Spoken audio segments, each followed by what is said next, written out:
atau Ya. mencium kesunahan, maka itu menyebabkan kita dihapus dosanya oleh Allah. Makanya Sayyidina Umar ketika mengatakan, anti ya hajar la tadur wa la tanfa, lau anni ma ra'aitu Rasulullah yuqabbiluk ma qabbaltuk.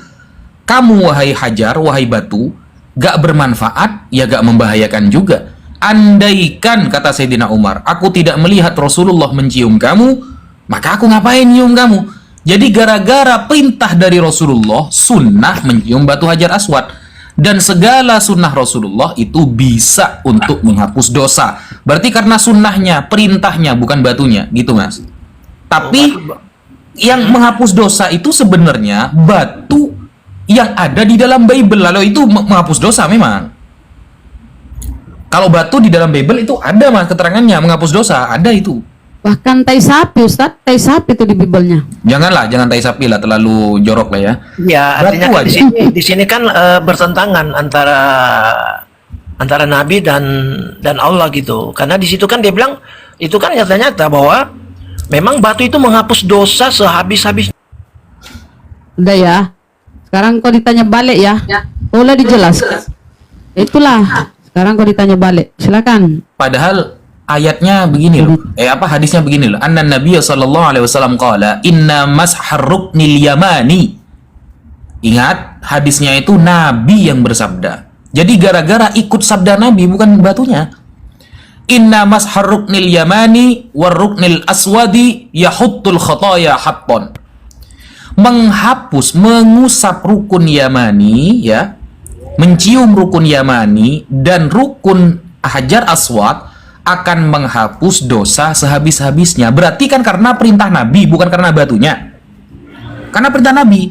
Yang susah itu kalau di Bible ada Yesus adalah batu yang dibuang oleh tukang bangunan, dan Yesus itu dianggap penghapus dosa. Ada itu ayatnya. Itu benar-benar batunya yang menghapus dosa. Karena Yesus adalah batu yang dibuang oleh gini Ustaz, bangunan. Ya, Jadi Yesusnya yang batu. Nah, kalau itu baru menghapus dosa, Mas. ya oke.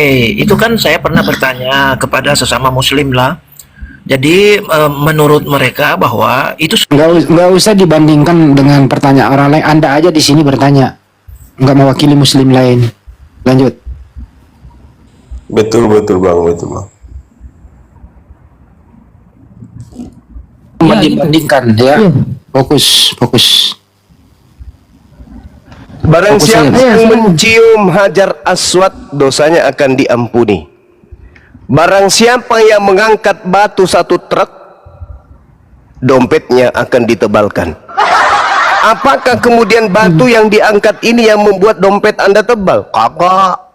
Itu cuma perintah untuk Anda laksanakan supaya Anda dapat upah. Ketika kemudian Rasulullah mencontohkan mencium atau memegang atau mengusap Hajar Aswad, dosa terampuni. Bukan batu yang mengampuni dosa, tapi upaya untuk melakukan perintah itulah yang kemudian menghapuskan dosa.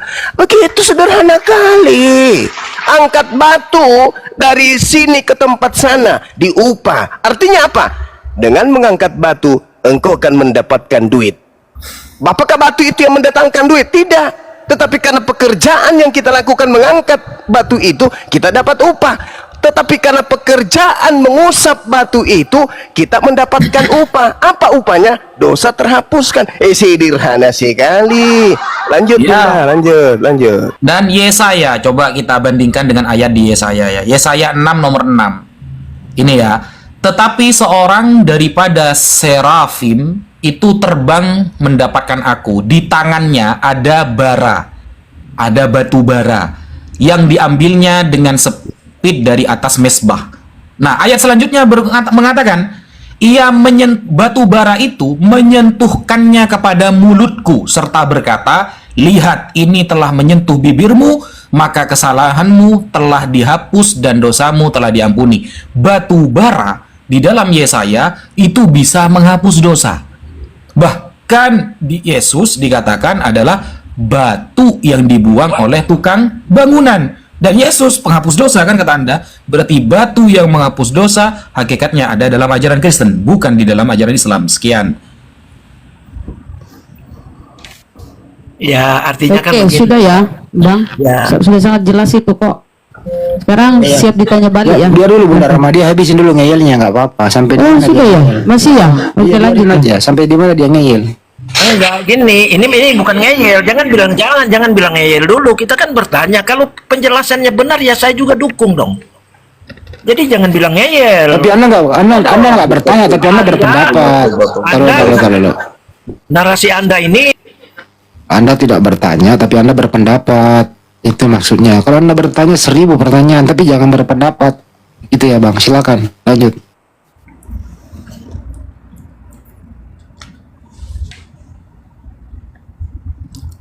Mic-nya dibuka Bang Ferdi.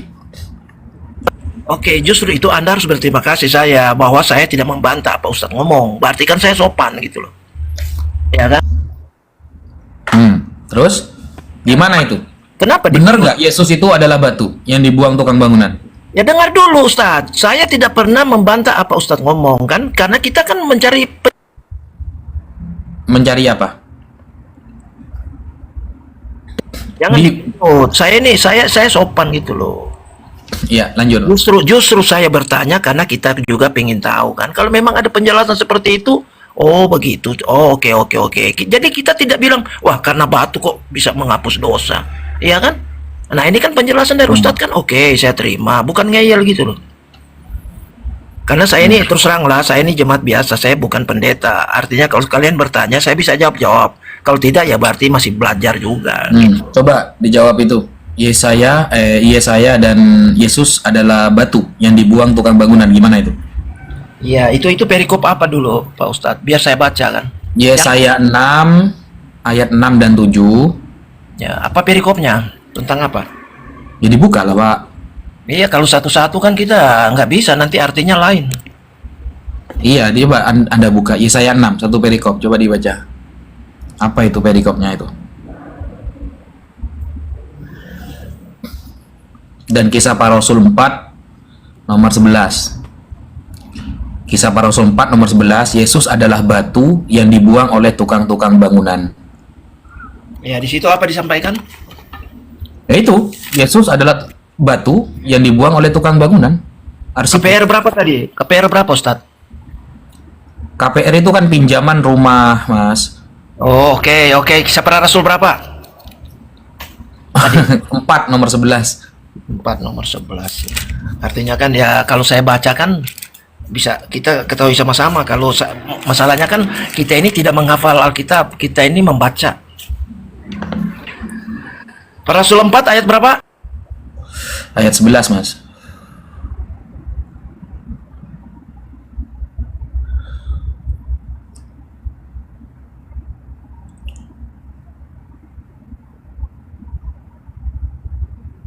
Tiga jam kemudian, Buka minnya, Bang Ferdi.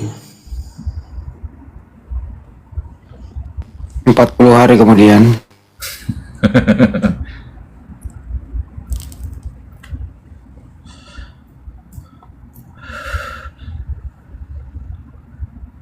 namun ini ya, Yesus adalah batu yang dibuang oleh tukang bangunan.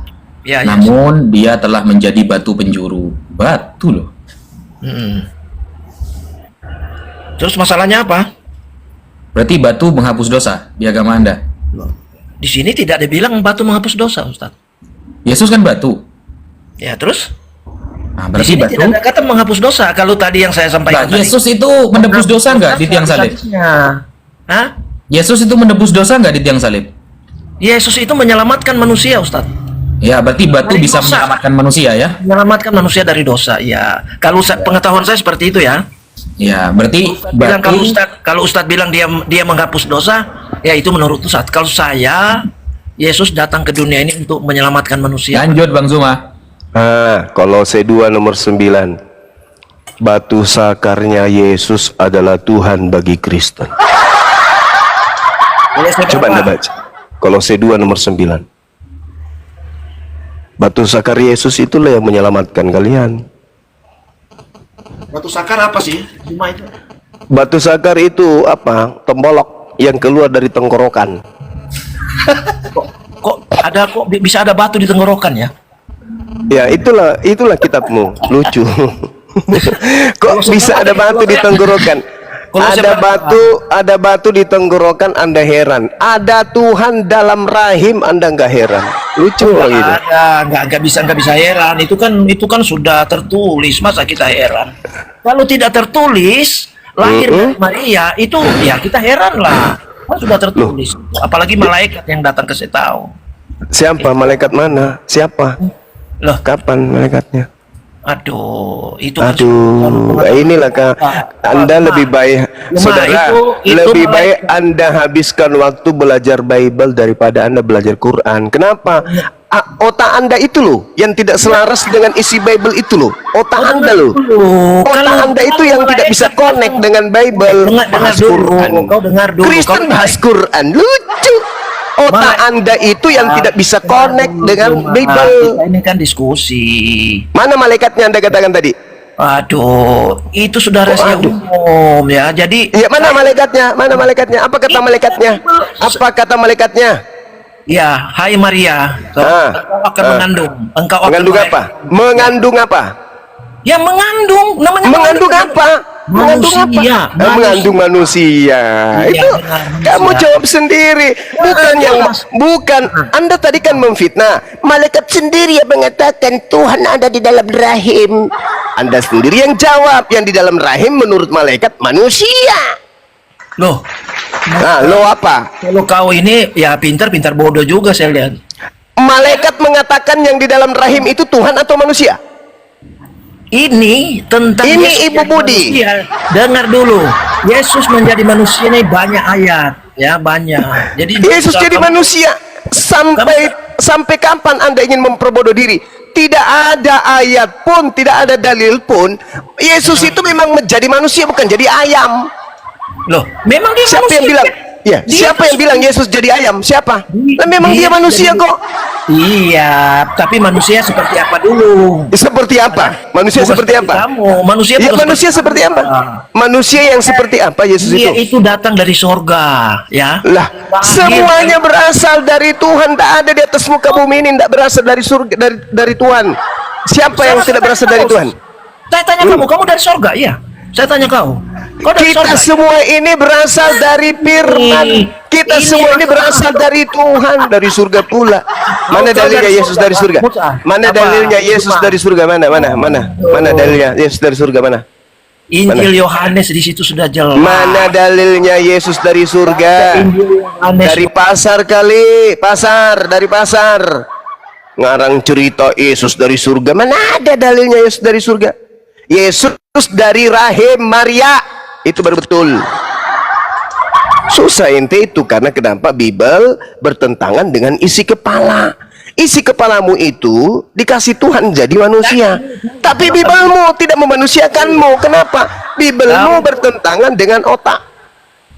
Gitu saudara. Coba Kolose 2 nomor 9.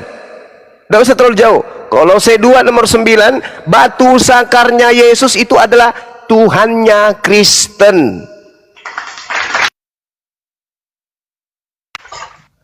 Saudara yang 5.000 orang yang ada di TikTok, dengarkan saya ulang ya. Batu sakarnya Yesus berdasarkan Kolose 2 nomor 9, itulah Tuhannya Kristen. Batu lase. Kau usah terlalu ribet kali. Akui aja bahwa Kristen itu dosa-dosanya ditebus oleh batu zakar. Ngapain ragu-ragu ngatakan? Nggak ada Iya ragu-ragu. Bang Suma. Iya Bang Suma, memang kami ditebus oleh Memang batu kau dari zakar. sorga? Kau itu dari sorga, iya. Enggak peduli. Hei, Matius 4 nomor 4, mulut Yesus sendiri yang berkata, manusia tercipta bukan hanya dari roti saja, tapi dari setiap firman yang keluar dari mulut Tuhan. Nenek Lukiper, baca itu dalil. Asalmu kau bilang dari sorga, iya. Nggak bisa. Dalilnya Matius 4 nomor 4. Jangan congor, kau Matius jangan 4 congor di sini. Matius 4 nomor 4 kamu baca. Baca Matius 4 nomor 4. Apa di situ tertulis? Buktikan kau dari sorga dulu, itu dulu. Saya kasih dalil Matius 4 nomor 4. Bang Suma berasal dari firman. yang keluar dari mulut Tuhan. Yesus juga firman keluar dari mulut Tuhan. Kalau Yesus dari surga, Bang Suma juga dari surga. Berdasarkan Matius 4 nomor 4, Paman. Kau buktikan Bang Juma memang ada Matius 4 kata nomor 4, Paman. kau dari surga. Itu Matius 4 nomor 4, saya Bang Suma berasal dari surga. 4 nomor 4. Lu apa? Mau apa lu? Lu mau apa? bohongan Ah. luar biasa ini. Baca dalilnya coba. Berani nggak kau baca? Ya Baru sudahlah, cari. semua tahu lah. Kalau memang kau dari surga, Baca, tertulis dengan jelas di situ. Bang Suma berasal dari surga. Kamu berani baca? bernarasi hati-hati dikejar itu. Berani baca Matius 4 nomor 4. Berani kau baca? Silakan Berani baca. kau baca Kolose 2 nomor 9. Kristen Tuhannya ada. adalah batu Oke. lase. Bang, silakan baca. Bang, Kristen Tuhannya batu zakar. Kolose 2 nomor 9. Kau baca itu. Baca. ya. Baca. Kau ini kau itu besar. Tadi kamu mengatakan batu kan menebus dosa kami umat Islam menyamakan kemudian Tuhan kami dengan Hajar Aswad kan. Buktikan Kamu menuduh kami menyamakan. Iya, kami katakan, saya katakan, kamu bukan menyamakan lagi. Memang betul 100% Kristen Tuhannya batlas. Batu zakar. Ya, Ya, biasa betul saja. zakar. Santai aja kita. Iya. Iya, santai. Makanya saya Saudara. bilang kalau saya kalau saya bisa jawab, saya jawab. Ya, gitu dong. Artinya kamu statusmu belajar. Hei saudara Iya, Ferdi, saya catat di belajar. dalam Kolose. Saudara, Kolose 1, Kolose 2 nomor 9, Kristen itu Tuhannya berasal dari batu zakar. Oke? Kemudian Ya, terus? Filipi 2 nomor 6, nomor 7, 8, Tuhanmu itu menjadi batu zakar. Dia batu Itu. cuma kenapa dia perintah malaikat kalau dia batu? Oke. Justru karena dia Tuhan, di mana dalilnya dia memerintah malaikat? Loh, Tunjukkan. Tunjukkan banyak. dalilnya. Cuma Tunjukkan kemana? Di mana dalilnya Yesus memerintah malaikat? Mana? Karena dia memerintah malaikat. Sampai kau katakan dia Tuhan gitu. Oh, bahaya ini. justru malaikat yang memberi dia kekuatan kok. Bahaya ini. Bahaya ini. Kalau Yesus yang asli, malaikat memberikan kekuatan kepadanya. Malaikat yang memberikan perintah kepadanya. Yohanes 1 nomor 51. Tetapi kalau Yesus yang Kristus yang palsu, ya Wah. dia yang memiliki malaikat-malaikat. dulu Beda. waktu 22:16. Nah, itu bukan Yesus anak Maria, itu Cahayu. Coba baca dulu, baca. Saya ngerti. Itu adalah pasukan-pasukan yang dilawan oleh malaikat Mikhail di surga. Saya ngerti. Itu bukan Yesus Kristus, tapi itu adalah di sini Eh. ayat ini aku Yesus mengutus malaikat. Kenapa kau bilang bukan Yesus? Ini. Oke, saya tanya samamu. Saya tanya samamu. Kapan Yesus terakhir berfirman? Aduh, jangan lari ke sana dulu. Akui dulu ini. Kan kamu menuduh kitab Wahyu itu ditulis tahun berapa? Lihat, jangan tanya Wahyu. Jangan lagi kau menipu Kau bilang tunjukkan, kau bilang kan tunjukkan. Saya tunjukkan kau sikat Yesus, lain-lain, dengar. bukannya ubah. Yesus itu Dengar dulu juga. terakhir Dengar dulu. menyampaikan firman di tahun 33 Masehi. Sedangkan Wahyu dikarang tahun 100. Itu bukan Yesus, Cahayu. Yang ngarang siapa? Yang datang di Pulau Patmos itu siapa?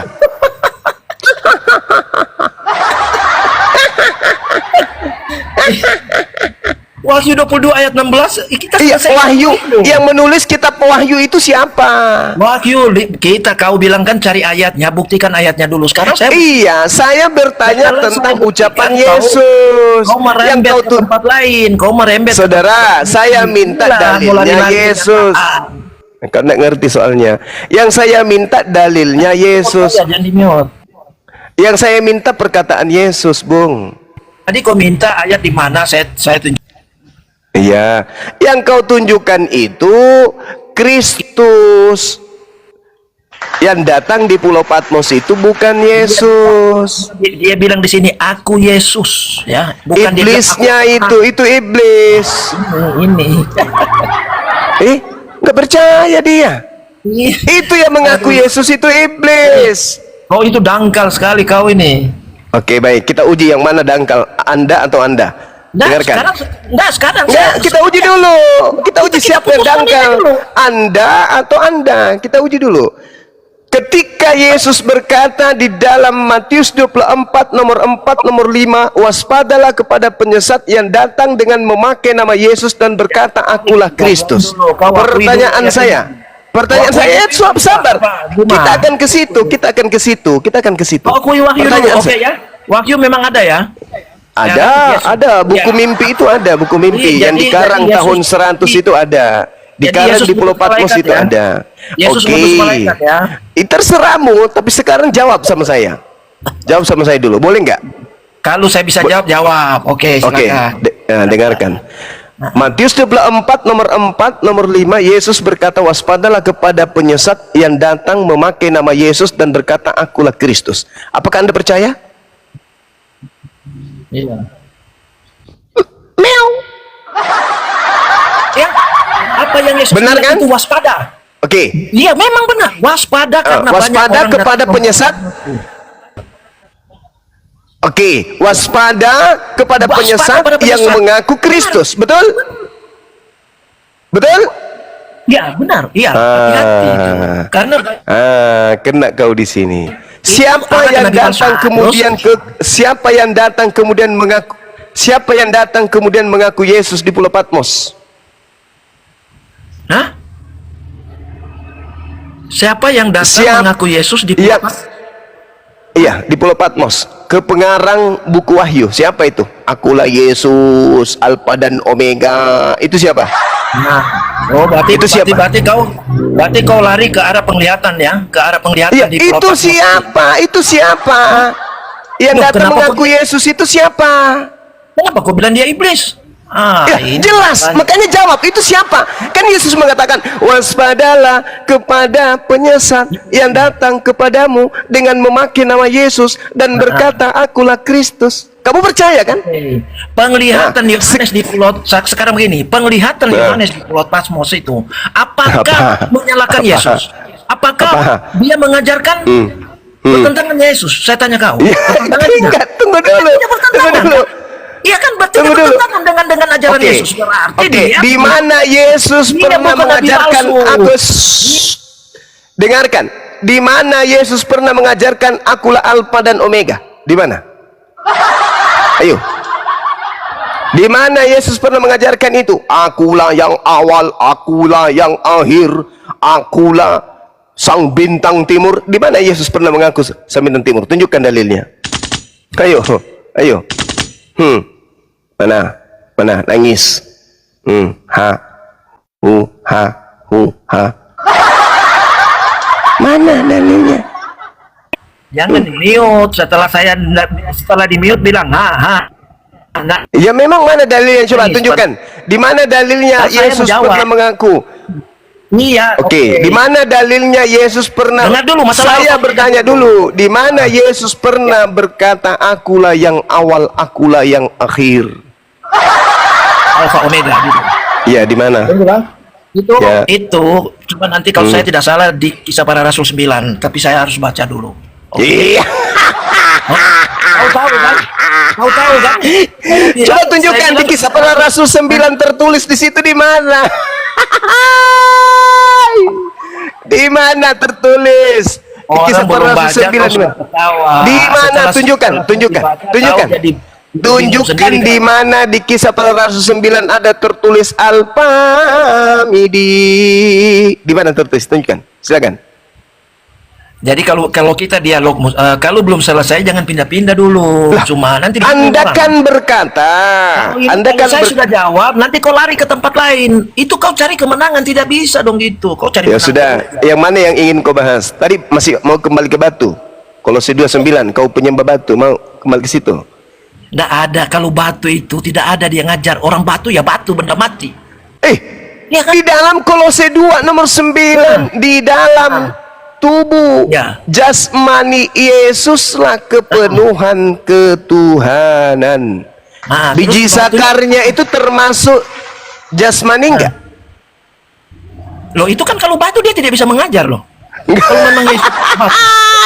Ku tanya lagi, di dalam batu sakar Yesus itu termasuk jasmaninya Yesus enggak itu? Batu sakarnya. Masa batu mengajarkan keselamatan? Iya. Ku ulang lagi. Apakah Iya. batu sakarnya Yesus termasuk jasmani? Loh, kalau batu ya batu, jasmani. Ulang lagi. Apakah iya, batu Pak. sakarnya Yesus termasuk jasmani? Batu ya batu, benda mati itu. Kalau jasmani Yesus ya jasmani. Gimana ini Bang Handi? Ada nggak obat ini rabies? Suntik Ya, aja Bang Handi. teman Coba kita. aja Bang Handi.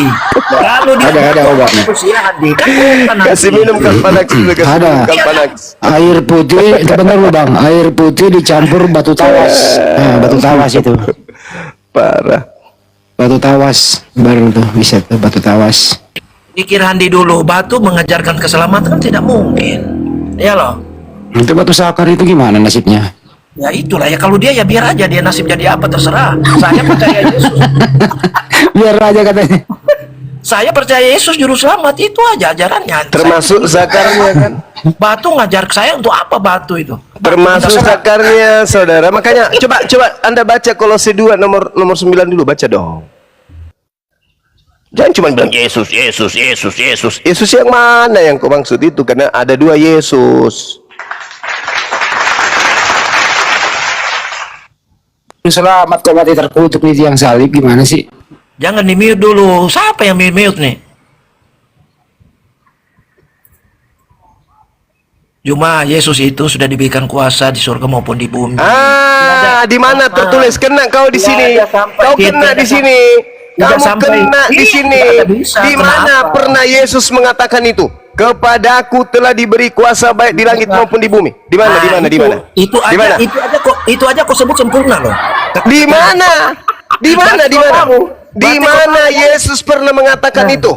Justru Yesus mengatakan, aku tidak dapat berbuat apa-apa dari diriku sendiri. Yohanes 5 nomor 30. Di dalam Lukas 4 nomor 6, iblis yang berkata, kepadaku telah diberi kuasa dan kemuliaan baik di langit maupun di bumi, dan aku berhak memberikan kepada siapapun yang aku kehendaki. Berarti yang keluar dari kubur itu siapa yang berkata kepadaku telah diberi kuasa? Itu siapa? Juru selamatmu. Itu juru selamatmu. Itulah iblis, juru selamatmu. Kutuk mengalahkan maut. Itulah juru selamatmu. Si iblis itu. Itulah iblis. Tidak pernah Yesus berkata kepadaku telah diberi kuasa baik di langit maupun di bumi. Tidak pernah. Yesus sama sekali tidak pernah mengatakan itu. Yang mengatakan itu hanya iblis. Baca Lukas 4 nomor 6. Jadi yang keluar dari kubur pada hari ketiga, yang berkata di dalam Matius 28 nomor 18 itu adalah setan. Itulah Tuhanmu. Kau penyembah setan. Wa iyad'una illa syaitanam marida. Itu yang kau sembah. Makanya pola kehidupan agamamu itu begitu. Semua makanan yang diharamkan Tuhan kau makan. Manusia kau tuhankan. Makhluk berupa cahaya yang datang ke Paulus kau sembah. Tidak ada itu, tidak ada seperti itu. Tidak ada pula. Pertanyaan saya samamu. Di mana pernah Yesus berkata kepadaku telah diberi kuasa baik di langit maupun di bumi? Tunjukkan dalilnya. Waduh, banyak di situ dikatakan. Tunjukkan dalilnya. Oke. Perlu waktu berapa jam ini? Kan ini Alkitab harus dicari dong. Karena memang tertulis. Kau tunggu Juma, kau tunggu ya. Silakan saudara, silakan. Itu saya sudah ayat umum itu, cuma saya lupa untuk malam ini. Ya, karena roh gelapnya keluar. Nah, kau aku ya, dia ada tertulis itu karena tadi kau sebut itu. Ada tertulis itu, tapi yang mengucapkan itu ada dua. Yang mengucapkan pertama adalah iblis, Yang kedua, orang yang keluar dari kubur. Nggak ada situ cuma satu, cuma Yesus aja. Coba Anda baca Lukas. Anda baca Lukas 4. Di mana kau bilang dua di mana? Anda baca Lukas 4 nomor 6. Baca. Saya pingin dengar. Itu Yesus. Saya pingin dengar. Aku ini sudah diberikan kuasa baik di sorga maupun di bumi. Saya pingin dengarkan Anda membaca Lukas 4 nomor 6. Silakan. Ini banyak yang saya cari, berarti tunggu 1 jam ini. Juma Lukas berapa Juma? Juma Lukas berapa?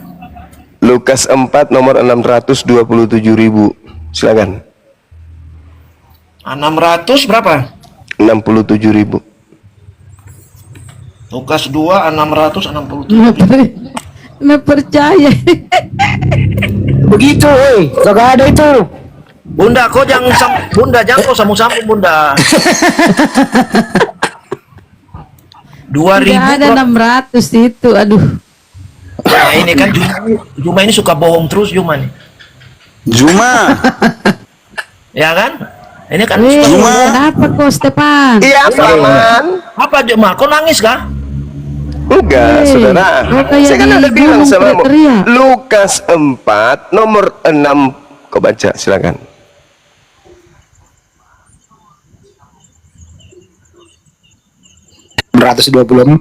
Itu namanya lu ditabok, diuji lu nangkap apa enggak.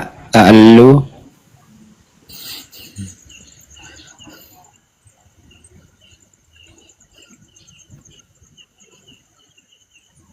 Mereka nyari data di mana nih? Masa bebas taruh di dapur? Bingung sama kitabnya sendiri itu. Ini iblis bekerja lagi sama Juma nih. Allahu Akbar. Coba. Coba baca. Lukas 4 nomor 6, coba Anda baca. 2 ayat 6, ya kan? Itu kan masalah Maria bersalin. Lukas 4. Oh, Lukas 4. Aduh, Ya, saudara sorry. ininya. Kenapa pula kemudian Paulus bersalin? Bersalin gimana sih?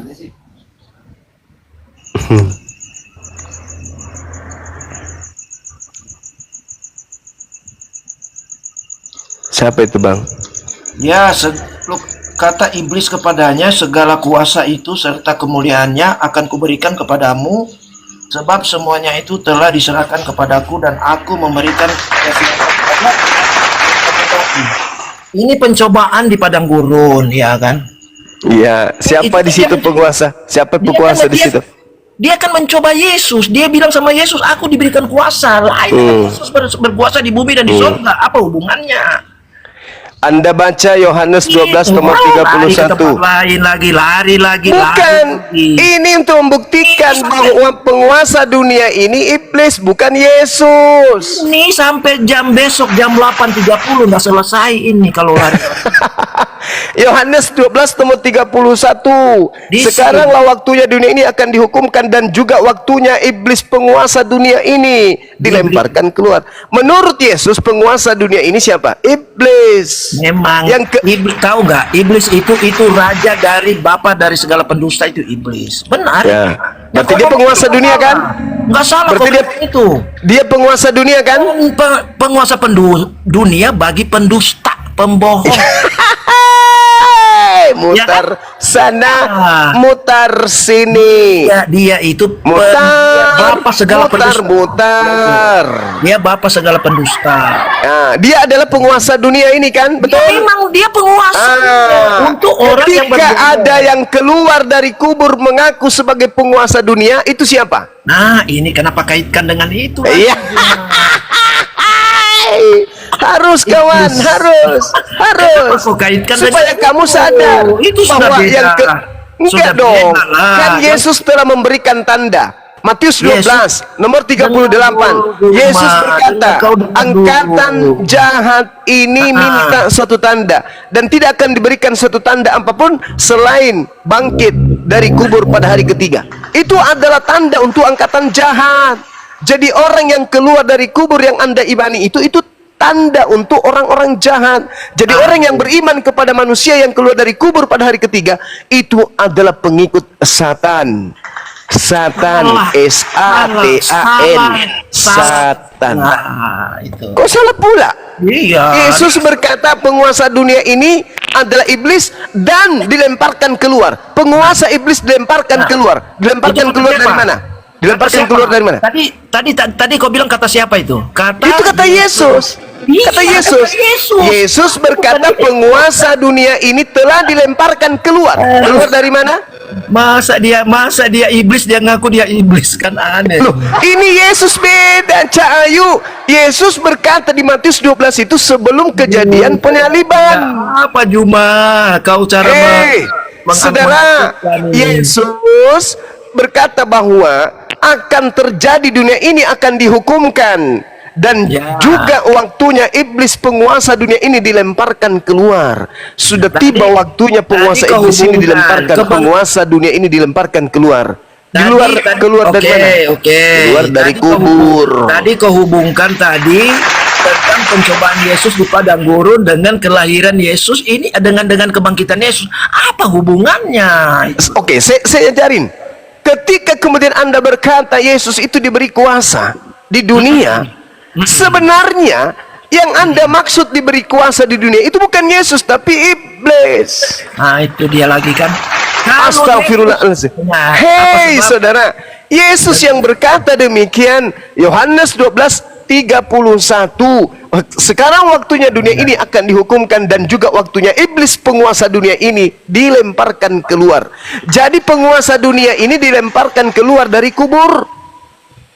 Dialah yang keluar kemudian berkata, kepadaku telah diberi kuasa baik di langit maupun di bumi. Pergilah, jadikanlah seluruh bangsa menjadi pengikutku. Itulah iblis yang berkata yang keluar dari kubur itu, bukan Yesus.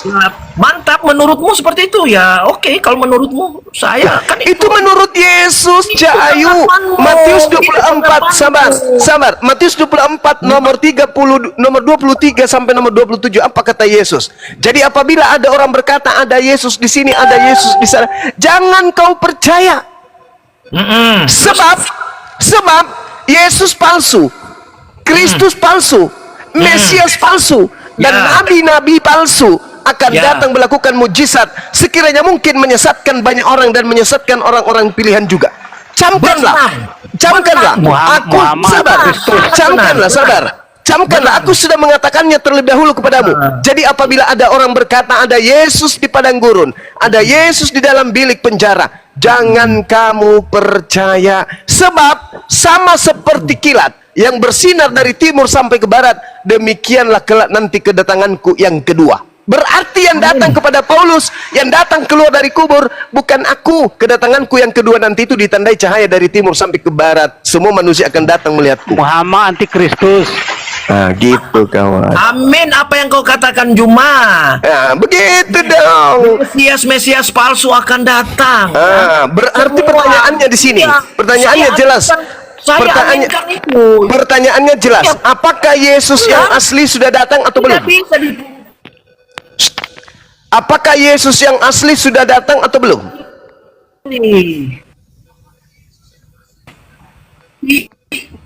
Hah? Berdak, ya. Dia akan datang yang kedua. Dia akan datang angkat kamu. Pertanyaan saya, apakah Yesus sudah datang atau belum? Dia tahu. Belum. Berarti yang datang kepada Paulus itu siapa? Itu dia bicara ini datang kedua kali. Apa tujuan dia Juma? Kau tahu? Yesus datang kedua kali menghakimi, memisahkan. Pertanyaan saya, apakah Yesus sudah datang atau belum? Muhammad antikristus. Dia itu datang menghakimi, datang kedua kali. Yang dia menampakkan datang kedua kali diri kepada Paulus yang ke Damsik itu apakah dia sudah datang untuk yang kedua kalinya atau belum? Kamu tak? Hei, Dengar dulu, saudara. Paulus itu kan penjahat. Dia datang ke Damsyik, dia akan Saudara. membunuh murid Yesus di sana. Terkait Nah, nubuatan Yesus- Paulus itu, Dengar. baca Yesus Matius cakap 12 dia. nomor Kau dengar dulu. 43 sampai Oh, dengar 45. dulu. Dengar, iya, kau dengar dulu saya lah. Dengar saya dulu. Nanti kau dengar kamu. Dengar saya dulu. Jadi, Paulus datang ke Damsyik itu apa tujuannya? Membunuh semua murid-murid, semua pengikut Yesus. Karena apa? Pengikut-pengikut Paulus ini sudah banyak mengikut Yesus. Sehingga dia datang membunuh Yesus. Ini kan Tuhan, dia tahu di mana kau Paulus. Oh, kau di Damsyik, saya cegat. Muhammad 100% antikristus. Cuma kau akui jumalah. Jadi dia datang, dia menghalangi. Dan apa terjadi sama Saulus?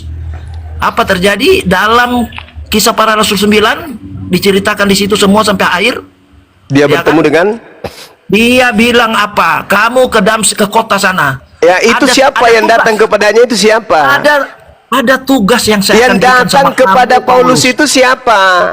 Yesus lah. Yesus Ah, berkata, itu "Aku Yesus." kedatangannya yang keberapa? Itu kedatangannya yang Oh, tidak keberapa? ada. Tidak Tidak ada. ada apa? Tidak ada. Jangan Tidak kau ada apa? sebut Paulus kedatangan. Dia belum datang. Siapakah engkau, Tompel? Kan ditanya begitu. Siapakah engkau, Tuhan? Akulah Dia Yesus bilang yang kau apa? niaya. Akulah Itu kedatangannya Yesus. yang keberapa?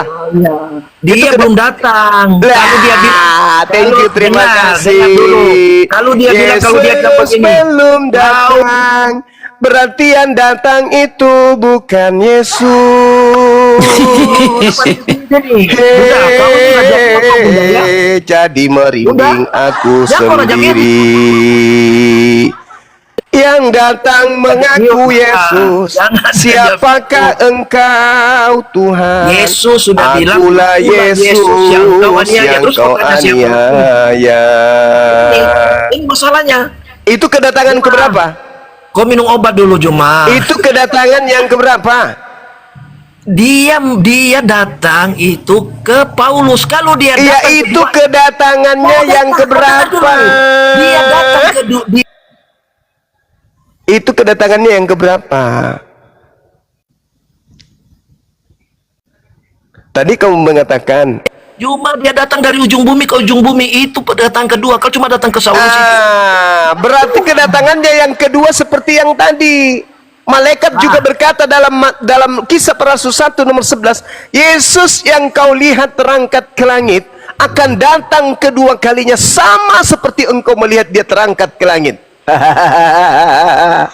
Kamu tahu yang dia Apa? datang kedua itu apa dulu yang dia datang? Dia datang Saya menghakimi tidak mau tahu untuk kedatangannya seluruh. yang kedua kali mau datang jualan es cendol Kalau kau ke, bilang kau tidak mau mau datang tahu, jualan kalau kau bilang sendal kau tidak ke, mau tahu, mau di situ datang aku kemudian berdoa. lelang tanah Kenapa kau kampling tidak ke, mau tahu? nggak urus yang saya tanya.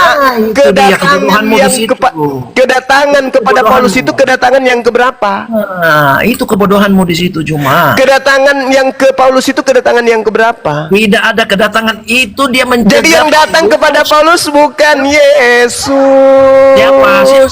Siapa? Loh, tadi Cuma. Anda mengatakan tidak ada kedatangan. Siapa? Dan Paulus juga berkata, saudara, Paulus juga berkata di dalam Galatia 1 nomor 11, aku menerima Injil bukan dari manusia. Bukan manusia yang mengajarkan aku Injil, tapi Kristus. Kristus itu siapa? Kristus itu siapa? Kristus itu iblis. Hati-hati. Hati-hati ketawa. Hati-hati. Iya, aku ketawa kamu ini. Oke, kamu baca Matius 24 nomor 4 sampai nomor 5. Silakan, saya tunggu. Apa? Baca apa?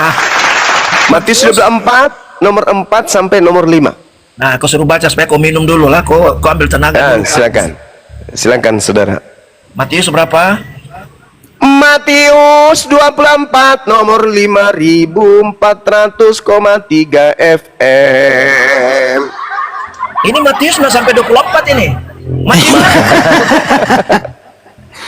Matius 24 kawan. Mualaf aja, mualaf Dino aja paham. Matius 24, 23 sampai 27. Andi jangkau samu-samu Andi. Kau lapar kan Andi? Matius 24 nomor 4 sampai nomor 5. Baca 24 lah. Ayat 4 dan 5. 4 dan 5. 24. Iya. 4 dan 5. Waspadalah.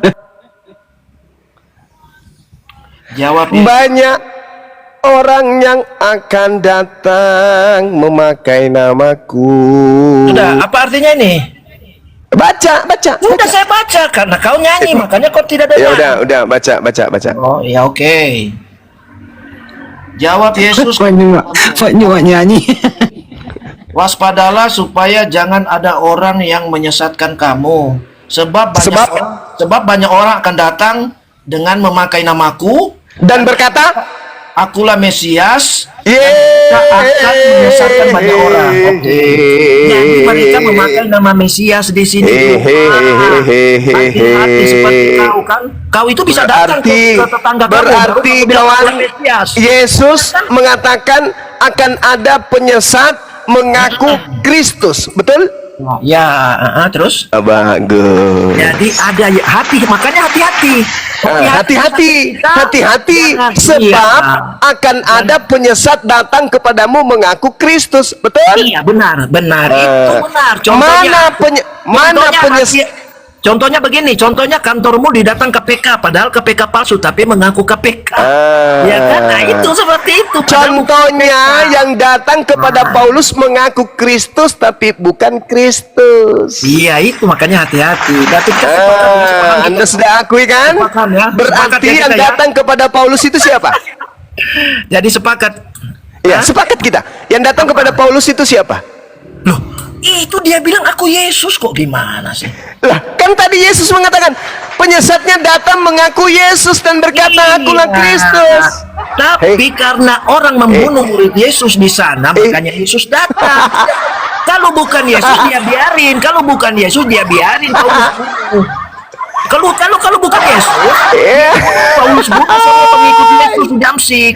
Kalau bukan Allahu Yesus, Akbar, Masya tapi Allah, karena Masya Allah. tujuan dengar Allahu tujuan Akbar, Paulus- Allahu Akbar, tujuan Allahu Paulus Akbar. itu ke Damsik Allahu akan Akbar. meratakan, akan membunuh pengikut Yesus, tapi Nabi akan Allahu Akbar, Masya Allah, Yesus Masya datang Allah. menghalangi dia.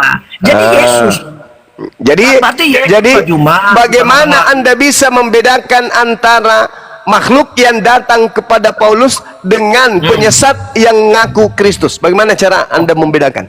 Saya bedakan begini. Ya. Karena Paulus ini kan, Pak Paulus kan datang ke Damsik tujuannya apa? Satu-satunya hanya untuk membumi ratakan pengikut Yesus. Karena Oke, apa? baik. Paulus sudah tahu bahwa pengikut Baik. Paulus waktu itu sudah Baik. mengikut Yesus. Oke. Jadi kalau ada Oke. penampakan kepada Paulus di tengah jalan, itu Yesus lah. Mengalah. Aku izin sedikit mengelola dulu Bunda Afwan. Nanti buat moderator dan yang lain jangan naikin tamu Oten dulu ya. Kita nanti mau kasih info Juma sedikit. gitu Juma. Ya, katakan dulu sama Berarti kan Ferdinya. Yesus, Nanti habis mungkin itu orang lain. Yang datang. Gitu, Handi. Dengarkan saya. Lukas 21 nomor 8. Waspadalah supaya kamu jangan disesatkan. Sebab banyak Iya. orang akan datang dengan memakai namaku dan berkata akulah dia. Dan saatnya Benar. sudah dekat, janganlah kamu mengikuti mereka. Amin. Tetapi kata Yesus, sebelum Ya. semua itu terjadi, kamu terlebih dahulu akan ditangkap dan dianiaya. Kamu akan diserahkan ke rumah-rumah ibadat dan penjara-penjara, dan kamu akan dihadapkan kepada raja-raja dan penguasa oleh karena namaku. Ya, benar Apakah itu. murid Pak Yesus ini mengalami hal ini? Ya, karena murid Yesus ini kan dia kan membela kebenaran waktu itu. Iya, saya Dibunuh tanya, saya mereka. ulang. Apakah murid-murid Yesus mengalami hal ini?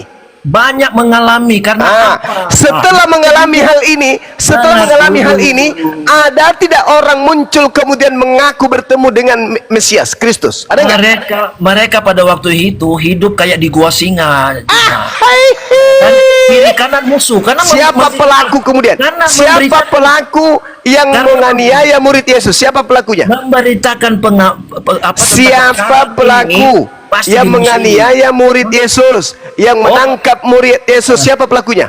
Ya, kau tanya ke mereka siapa? Mulai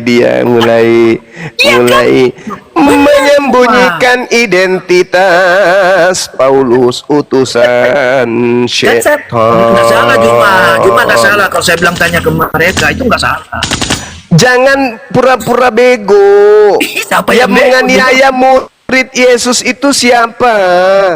Ya, yang menganiaya murid Yesus yang tidak menerima ajaran Yesus. Itu intinya. Mulai Benang merahnya di situ. Ya kan? Benang merahnya di situ cuma. Yang menganiaya murid Yesus adalah orang-orang yang tidak menerima ajaran Yesus. Karena ajaran Yesus adalah kasih, Anda yang mulai diterima oleh mereka.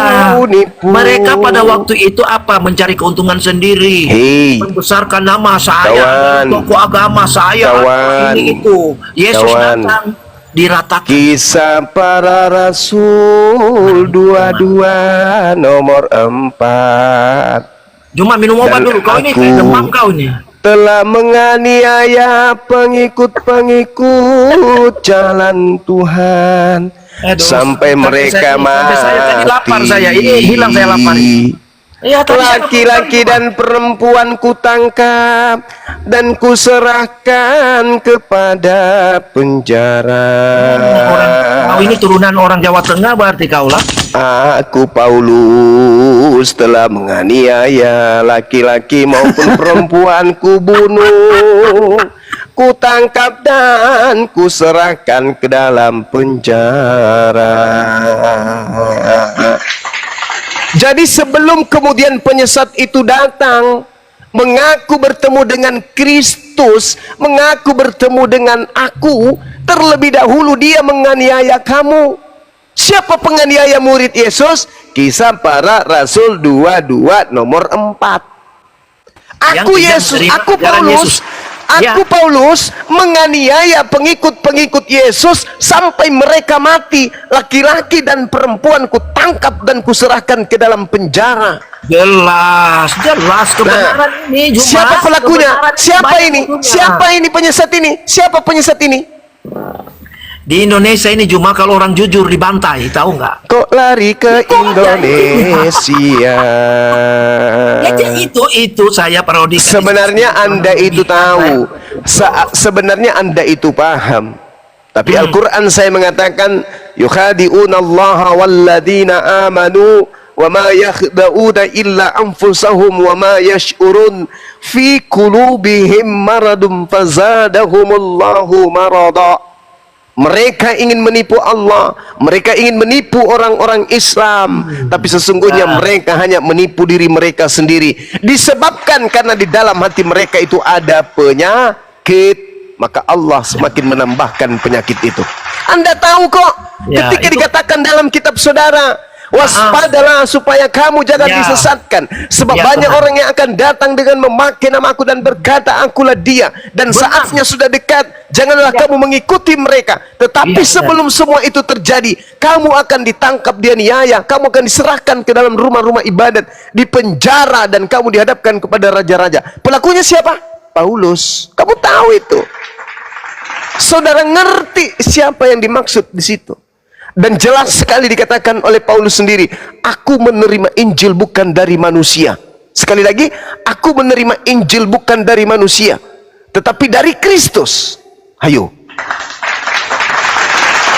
Jadi ada Kristus yang bukan manusia, sedangkan Yesus manusia. Siapa,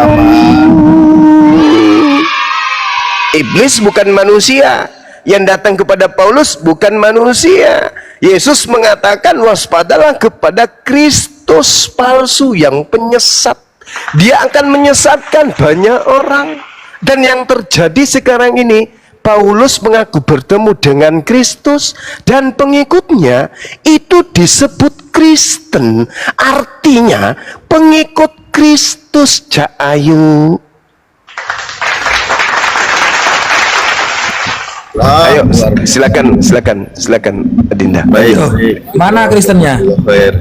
Ya. Dibawa sama Kristus.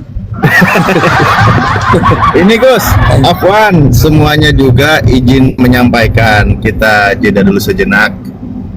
Bismillahirrahmanirrahim. Ikhwan fillah semuanya, sedikit saya sampaikan. Ini bagian dari dakwah kita. Ingat, kita menyampaikan informasi bahwa dinullah memanggil ya. Dinullah memanggil. Mari kita jaga saudara-saudari kita dari bahayanya pemurtadan, dari bahayanya dari bahayanya pendangkalan akidah, Mohon izin menyampaikan dulu Gurunda dan Gus Wafi, nanti lengkapi dan genapi semua ya. Silakan. Baik, Masya Allah. Ikhwan fillah semuanya, kebetulan kami lagi di perjalanan ini dari satu tempat di wilayah Lebak, Banten, tepatnya di Lewi Damar, di mana di lokasi itu juga terdapat pesantren ya, pesantren para mu'alaf, karena di situ terkenal kampung mu'alaf. Jadi satu kampung itu isinya para mu'alaf ya. Beliau satu kampung, mereka semua satu kampung, alhamdulillah menjadi muslim gitu kan. Nah di situ ada pesantren. Nah disinilah agama Allah memanggil, bentuk semangat kita syiar Islam di sana perlu uluran bantuan kita semua untuk membantu proses berjalannya istiqomahnya pesantren tersebut sehingga tetap berdiri dan membina para mu'alaf. Karena informasi yang kami dengar, Gurunda juga semuanya, ini kami afwan masih di jalan, kalau suaranya kurang jelas. Nah, informasi yang kami dengar ternyata di situ banyak juga termasuk zona merah ya. Zona merah. Jadi para mu'alaf yang sudah mu'alaf juga ternyata diproses indomisasi, bahkan teriguisasi, nikahisasi, sehingga sudah ada 3 keluarga yang murtad. Bahkan di situ ada beberapa blok ya yang dimurtadkan gitu di kampung tersebut. Maka ini tugas kita bersama Ikhwan Fillah membentengi para akidah umat di sana. Alhamdulillah juga kita sudah koordinasi tadi dengan ulama-ulama di Banten ya, petinggi di sini dan juga perwakilan tadi di sana juga sudah kita ngobrol. Saatnya kita bergerak bersama menghidupkan lagi pesantren tersebut agar tetap membentengi akidah umat di sana. Karena sampai detik ini tadi kami dapat info juga setiap bulan bahkan berapa kali sekali itu terjadi proses yang namanya teriguisasi, karena indomisasi sudah pasti itu kan gitu ya, pemurtadan. Nah izin saya spill dulu ya perjalanan kami tadi sedikit, lokasinya di mana dan juga nanti kita lihat bersama ya. Ini bentar saya harus ke bawah dulu biar tidak kelihatan ke jalan. Kalau suara mungkin nanti kurang jelas, saya bantu pakai suara saya aja. Bentar ya, izin sedikit dulu. Ada yang hamalisasi juga Pak, satu keluarga. Wah, ternyata tadi infonya juga ada yang sampai himilisasi Ikhwan Fillah semuanya. Ya, ini perjalanan kita memang agak jauh tadi ya. Nah ini perjalanan kita masuk keluar dari jalur utama, masuk ke jalan seperti ini. Kita diparkir. Mobil kita tidak bisa meneruskan. Pinggir jalan ini dititipkan di warga dan kita akan melanjutkan perjalanan naik motor. Perjalanan menuju ke pesantren. Dah.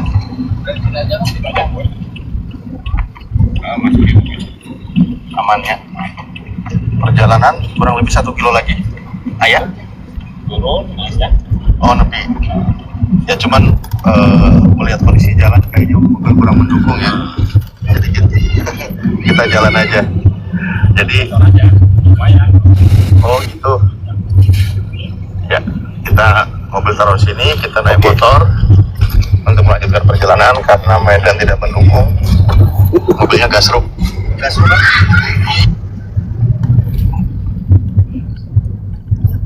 Sebentar. Itu mobilnya gasruk, kita tunjukkan karena videonya saya bikin beberapa part ya. Nah ini akses ke lokasi. Jalannya cukup lumayan. Oh iya, nggak sanggup ini mobilnya. Sudah dekat padahal ya. Jadi ada kampung agama sebelah di sini.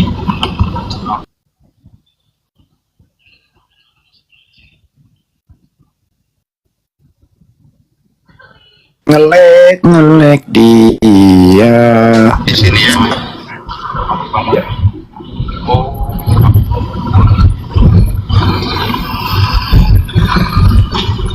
Wah, nggak sanggup ini mobilnya kalau ke sini. Ini aksesnya. Ini ya. Nah, di sini ada satu kampung juga yang dimurtadkan di sini. Ada beberapa keluarga, bahkan di situ ada pendetanya. Nah, ini dan konon katanya juga karena ada yang terhimpit ekonomi. Ini kampung Baduy ini. Tapi Baduy luar ya, bukan dalam. Aduh. Mantap.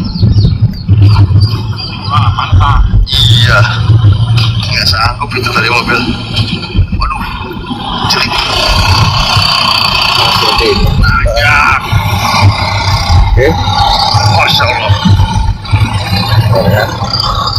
Luar biasa. Saya izin skip, geser dulu biar nggak kepanjangan. Nah ini lokasi pesantrennya Iwan bilang. Tapi saat ini tidak ada penghuni karena pesantrennya kurang layak. Ada kebocoran di mana-mana, jadi santrinya diungsikan. Assalamualaikum warahmatullahi wabarakatuh. Jadi terjadi kebocoran di mana-mana. Pesantren kampung sebelah. Santri diungsikan di pesantren kampung sebelah. Siapa-siapa? Nah ini lokasi pesantrennya. Alhamdulillah disebut sama para kiai di sana. Kebetulan juga utusan dari salah satu kiai yang berpengaruh di Kota Banten ya. Ini apa namanya? Kalau saya Alif, temennya Gus Robi. Gitu. Sama aja lah kami mah. Tadi ngobrol bareng beliau kan lagi posisi di ini juga di sana. Oke, saya izin. Saya diminta. Sebentar ya, saya ini nggak perlu saya sampaikan. Sebentar saya sedikit dulu. Begitu saya. Nah ini informasi umumnya. Jadi kalau pengumuman ininya saya rasa tahu lah ya. Saya izin geser. Aduh. Bentar, saya geser dulu videonya biar nggak kelamaan. Untuk nyepil keadaan. Untuk mengajak Ikhwan Fillah semuanya, sama-sama kita sisihkan apa kita. Bentar ya. Aduh. Sebentar, kita lihat lingkungan di sekitar. Sayang sekali.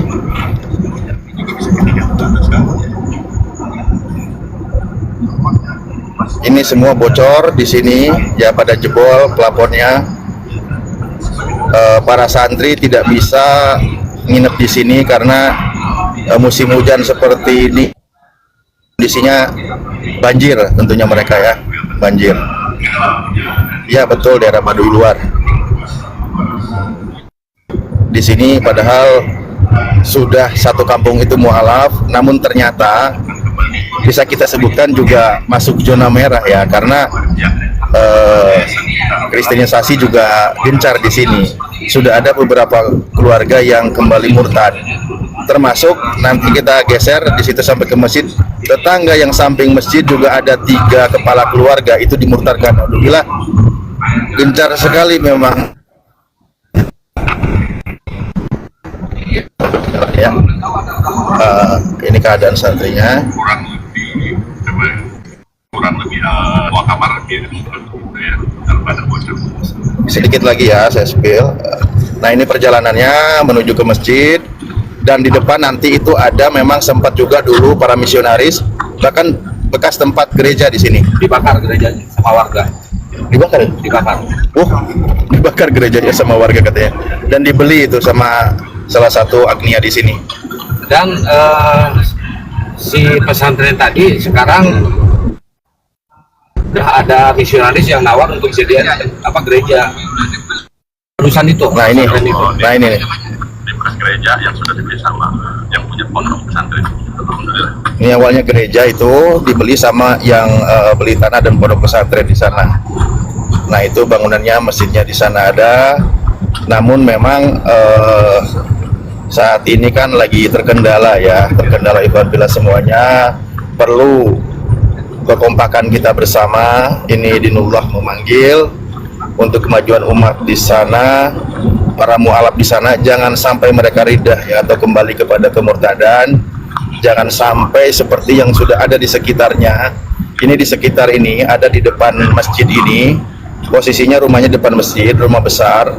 Itu ada 3 kepala keluarga kalau nggak salah saya tadi infonya, kembali murtad karena terlilit utang gitu. Dan juga ada yang hamilisasi ya.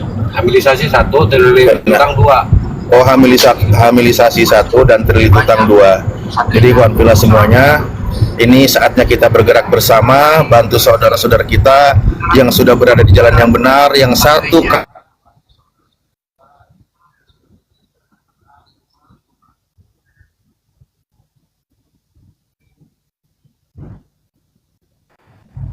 Aduh, nge-lag ya. kampung akidah. Kemarin koordinasi dengan Gus Wafi, kita dapat infonya dari Gus Wafi bahwa bahwa inilah saatnya kita juga bertindak dan bergerak gitu. Seperti itu. Mungkin saya segini dulu infonya, digenapi oleh Gus Wafi dan Gurunda. Nanti saya lanjutkan. Sekian, terima kasih.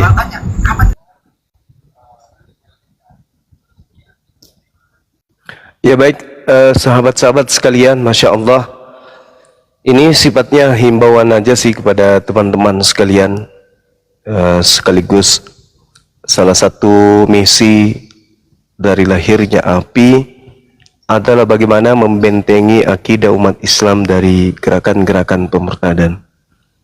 Jadi bukan hanya sekedar berdebat, berdialog, berdiskusi, tetapi juga terjun di lapangan. Nah, ini salah satu keadaan yang miris bagi kita semuanya pada saat kemudian misionaris menjadikan satu lahan sebagai objek sasaran pemurtadan.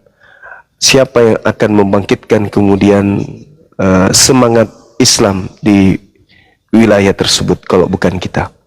Nah, di sana sahabat-sahabat, di tempat misionaris ini kemudian mencari mangsa, ada pondok pesantren, ya, di mana pondok pesantren ini kemudian membutuhkan uluran tangan umat. Dan menurut informasi, pesantren itu nanti akan lebih konsentrasi untuk pembinaan kepada para mu'alaf. Nah, sehingga SDM-nya yang mungkin akan kita gunakan di sana itu berasal dari Apologet Islam Indonesia bekerja sama dengan para pembina atau pengurus-pengurus yang lebih dulu. Untuk itu, mari jangan kita mau dikalah oleh gerakan kristenisasi yang ada di sana. Satu hal yang kita syukuri, di sana sudah ada pondok pesantren, tinggal bagaimana caranya pondok pesantren ini bisa operasional. Tidak membutuhkan biaya yang bagaimana ketika ada pesantren yang baru diawali. Ini sudah ada, tinggal kita kembangkan, kita rawat, ya, kita rawat, kemudian apa yang ada kita perbaiki yang rusak. Yang dibutuhkan di sana itu perbaikan atap dan kebutuhan proses belajar mengajar. Nah, kalau itu sudah terjadi, insya Allah santri kita akan ada banyak beberapa mu'alaf yang kemudian ingin kemudian belajar. Nah, ada wadah, ada kesempatan. Mari kita bahu-membahu. Saya menghimbau kepada umat Islam dimanapun berada, silakan untuk kemudian menginfakkan hartanya untuk pergerakan kemudian anti kristenisasi, anti pendangkalan kemudian akidah umat Islam, dan memberikan wadah belajar bagi para mu'alaf yang menginginkan untuk mondok. Ini kesempatan kita. Silakan salurkan bantuannya melalui Yayasan Apologet Islam Indonesia di Bank BNI dengan nomor rekening 75 kali ditambah 51 ditambah 770, kode pada saat mentransfer ponpes atau pondok pesantren. Ketik aja ponpes atau untuk sekolah atau untuk pesantren gitu, supaya bendahara dalam hal ini Bunda Rahma dan Dinda Cebi itu bisa memilah penggunaan dana amanah umat itu difungsikan sesuai dengan alurnya. Sekali lagi silakan Anda salurkan bantuannya ke Bank BNI 57 kali tambah 51 tambah ya tambah 5 kali. 75 kali. Nah, ini kalau berbicara sambil tidur kayak gini. 75 kali plus 51 tambah 770. Benar ya? Nah, Masya Allah. Silakan. Ini akan kita update terus, informasi pembangunannya kita akan share terus sampai benar-benar pesantren ini beroperasional, dan di sana sudah ada Pak Bom sekolah, mulai dari ibtidaiyah kita ajari Iqra, di situ ada CP, ada Kiamat, semuanya masuk dalam kita didik mereka untuk menjadi manusia. Ya, sampainya kemudian di sana nanti Edis di situ kita ajak dia sebagai tukang azan di masjid. Gitu ya, teman-teman. Sampainya betul-betul penghujat itu habis, masuk semua di pesantren Mu'alaf. Amin. Ya, amin. Pak Oke, Jumat, oleh karena izin. itu, ya sekali lagi silakan Bang Andi. Silakan. Ada suara nih yang diperdengarkan dulu sebentar. Iya, silakan. Assalamualaikum abangku Ustaz Alif Waalaikumsalam dan tim yang pergi warahmatullahi ke daerah apa itu, sementara dalam tugas dakwah dengan mengorbankan harta, waktu dan jasadnya. Semoga Allah memberkati. Ini saya titipkan uang 1 juta untuk belanja apalah, bensin kayak apa kayak makan kayak. Ya, tetap semangat, jangan gentar. Allah bersama kita. Perjuangkan Allahu Islam. Akbar. Masya Perjuangkan. Jangan getar, jangan takut. Insya Allah saya nanti bantu dari belakang. Nah itu. Allahu Akbar, Masya Allah. Iya, keren. Khair. Wa jazakallahu ahsanal jaza. Terima kasih buat Pak ADL Shop juga, sudah beliau masuk 1 juta. ADL Shop, Masya Allah, barakallah. Nah, nanti di kode pesantren, di kode aja ini untuk pesantren. Ada kodenya. Allahu Akbar, Masya Allah. Ya, sekali lagi kita mengharapkan para penghujat nantinya kita didik di sana untuk supaya mereka ini menjadi manusia. Karena pesantren ini nanti konsentrasinya untuk mu'alaf. Nah, sekarang ini menjadi sasaran empuk para misionaris. Saatnya lah kita buktikan bahwa kita mampu menjadikan pesantren yang sudah ada ini kembali melakukan aktivitas proses belajar mengajar seperti yang seharusnya terjadi pada pesantren-pesantren yang lain. Jadi kami meminta kepada guru-guru kami, ya, Bapak Ibu sekalian, sahabat-sahabat yang memiliki rezeki berlebih dan ingin berjuang bersama dengan apologet Islam Indonesia, saatnya lah mari kita bahu-membahu kemudian untuk membangun pesantren ini, karena kita tidak membangunnya dari nol. Ini sudah ada, tinggal perbaikan saja. Tinggal perbaikan atapnya, plafonnya, dapurnya, kemudian alat-alat yang dibutuhkan kemudian untuk terjadinya proses belajar mengajar dan kesiapan pondoknya untuk ditempati oleh para calon siswa, santri dan santriwati. Saya kira begitu, Bang Handi. Silakan dilanjutkan. Saya sedikit ya. Nah, ya, silakan. Oke, bismillahirrahmanirrahim. Assalamualaikum warahmatullahi ta'ala wabarakatuh. Alhamdulillah. Wassalamu ala rasulillah Sayyidina Muhammad ibn Abdillah wa ala alihi wa sahbihi wa man wala, amma ba'd. Qala Allah ta'ala fi kitabihil aziz, walladzina jahadu fina lanahdiyannahum subulana wa innallaha la ma'al muhsinin. Orang-orang yang berusaha, yang berjihad untuk mencari ridha Allah, maka janji Allah akan menunjukkan jalan kebenaran. Wa innallaha, dan sesungguhnya Allah, la ma'al muhsinin, bersama orang-orang yang berbuat kebaikan. Jadi beberapa hari lalu Al-Fakir, saya pribadi mendapatkan kabar di Banten, jauh di pedalaman sana ada pesantren Badui. Pesantren di mana satu desa, satu kampung isinya mu'alaf semua. Tetapi kemudian banyak sumbangan-sumbangan yang datang dari tangan-tangan orang kafir, sehingga menyebabkan sebagian mereka ada yang murtad kembali ke agama yang awal. Yang awalnya sudah Islam lalu murtad lagi sebab indomisasi, sampai ada hamilisasi, sampai ada seperti pernikahan dan sasi-sasi yang lain. Dan nantinya sesuai kabar dari kiai yang ada di sana, para kiai yang berpengaruh, dan pengaruhnya ini bukan hanya di desa itu, tapi kiai yang sangat berpengaruh di Banten, beliau nanti ingin mengutus dari salah satu pejuang apologet Islam Indonesia, API, untuk mengajar tentang kristologi dan pemahaman lintas agama untuk para santri.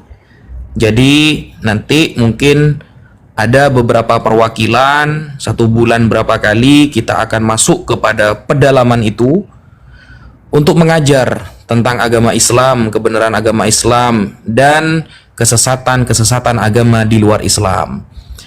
Jadi karena pesantrennya belum bisa ditempati, atapnya banyak yang bocor, itulah sebabnya para santri di sana memanggil kita untuk mengulurkan tangan kita untuk saling membantu.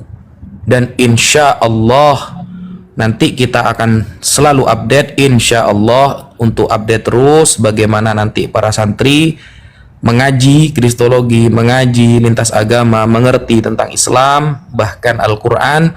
Dan kita juga akan update insya Allah setelah dan sebelum pemasangan atap dan lain sebagainya. Jadi teman-teman minta kekompakannya. Kalau kita kompak, insya Allah akan ada kemudahan. Mungkin itu dulu yang bisa Al-Fakir sampaikan, Bang Zuma, Ustaz Alif, Bang Handi, dan teman-teman. Sekian, terima kasih. Siap, jazakallah khair, Gus. Selanjutnya mungkin Bang Handi tadi. Gimana Bang Handi lanjut? Lagi ngetik dulu bentar. Oh iya, siap. Yang transfer teman-teman jangan lupa kasih kode ya, Ponpes Banten gitu, gak apa-apa. Ponpes gitu aja gak apa-apa. Biar bisa dibedain mana yang untuk pesantren mualaf, mana yang bukan, begitu teman-teman. Masya Allah. Ya, tadi sempat dibahas juga sih, tadi kan kita ngobrol karena santrinya itu ada, cuma saat ini diungsikan ke pondok sebelah karena di situ mereka kurang layak, karena kan bahkan bukan hanya mereka itu mendidik ya, dan itu semua santrinya para mualaf ternyata. Para mualaf bukan hanya mereka, tapi juga bagaimana memikirkan keadaan mereka, makan, tidur, dan sebagainya gitu. Itu pengorbanan Kiai luar biasa di sana. Bahkan tadi kami sempat sampaikan, Kiai bagaimana kalau ada nanti yang mualaf ke sini diajarin. Insya Allah siap, dari hijaiyah pun siap, dari alif batasa juga siap. Memang mereka sudah menginfakkan jiwa raganya untuk di jalan Allah gitu. Inilah kenapa kita juga merasa terpanggil, dan saatnya memang kita menunjukkan kepedulian kita kepada generasi umat dan benteng akidah untuk saudara kita di sana. Kebetulan juga masuk kategori zona merah. Tadi sempat dibahas ya, memang estimasinya perlu kita sebutin nggak sih? Nggak ya? Itu memang agak cukup lumayan gitu biayanya gitu. Agak cukup lumayan kan, karena asrama itu ada berapa puluh kamar ya tadi? 14 ya. 14 kamar, dan juga Satu kamarnya gede-gede bisa muat 15 orang. banyak juga tuh. Iya, bisa muat 15 orang, paling 10 itu. Siap. Masalah. Ya, mungkin itu dulu ya, nanti dilanjut Bang Handi dan lain semuanya ya. Insyaallah ini juga tadi komitmen bismillah dari api, dari atas nama api sendiri juga kita harus siap menyisikan, saya bilang gitu kan, dari atas nama api, dan juga kita mengajak umat gitu kan untuk sama-sama kita meringankan beban saudara kita, yaitu tempat para santri mualaf, agar layak mereka tinggal di sana, mereka bisa nyaman di sana, karena memang itu adalah kampung mualaf kita sebutnya ya, karena satu kampung mereka semuanya mualaf di situ. Dan yang membuat kami tadi merasa prihatin dan sedih adalah dalam kondisi bisa dikatakan ada ujian hal ekonomi dan sebagainya, sehingga ada beberapa keluarga yang masuk perangkap dari kristenisasi, alias ada yang murtad. Begitu ikhwan fillah semuanya. Ada yang jadi pendeta. Aduh. Tadi kata pakai. Itu ada yang bertanya Ustadz Alif, untuk apa donasinya, untuk pesantrennya atau gimana itu? Mungkin bisa dijelaskan lagi Ustadz. Ya, seperti yang tadi saya tunjukkan, sebenarnya sudah ada video yang satunya ya, aku lupa. Untuk pesantren, jadi kan begini ikhwan fillah ya, pesantren itu kan tempat tinggalnya para santri yang mualaf gitu kan, dari beberapa titik dan sebagainya, di situ tempat mereka tinggal. Nah, saat ini pesantrennya itu tidak bisa mereka tinggal. Memang dulu dibangun oleh salah satu orang yang alus sodako gitu kan, namun mungkin kondisi beliau saat ini lagi kurang mendukung, sehingga tidak bisa dalam maintenance pesantren tersebut. Terjadilah kebocoran di mana-mana, plafon copot di mana-mana, air, lampu, listrik dan sebagainya gitu, sehingga yang ngaji di situ akhirnya diungsikan ke kampung sebelah gitu, ke kampung sebelah. Nah, di situ jadi sepi tempat ngaji. Nah, sudah hampir 2 tahun ini, khawatirnya adalah terjadi juga informasi ada satu keluarga karena sepi kegiatan para santri di situ, ada satu keluarga yang kembali murtad. Karena afwan ya, memang infonya kami dapat karena Indomisasi bergerak gencar di sana gitu. Yang satu terlilit utang. Yang satu karena terlilit utang diberikan solusi, bantu ditebus kali utangnya. Iya, Selain diiming-imingi ditebus dosa, mungkin ditebusin utangnya juga gitulah ya, sehingga kembali murtad. Begitu Gus. Oke, siap. Untuk nomor rekeningnya teman-teman sesuai yang di typingan. Nah, itu teman-teman kan ada yang typing itu Bank BNI 75 kali 51 kemudian 770. Itu atas nama Yayasan Apologet Islam Indonesia. Banknya Bank BNI 75 kali 51 kemudian 770. Itu ya. Sesuai yang di typingan itu teman-teman. Lanjut Bang. Ustaz Ali tolong dibaca WA-nya Ustaz. Siap Bang Andi, Masya Allah, siap.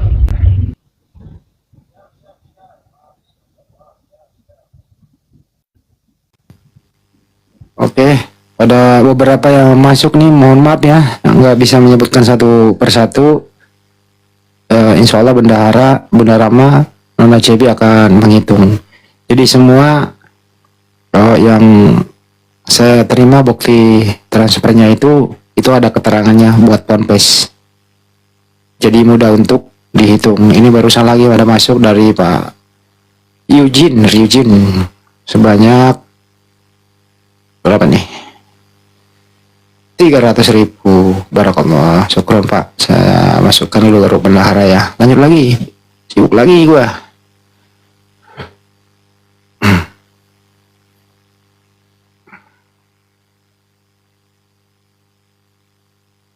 Bunda Rama kok diam aja? Cuma gini Bang Andi, Siap. pas saya ngomong tadi ke kiainya, saya tunjukin fotonya kalau Pak Bobo mualaf, kira-kira bisa dibawa ke sini nggak? Oh ini kalau ini nggak bisa Mas, karena pintunya kekecilan. Ini badannya harus dikecilin dulu katanya gitu Bang Andi. Kalau si Bom tadi nggak bisa Gurunda, mohon maaf itu.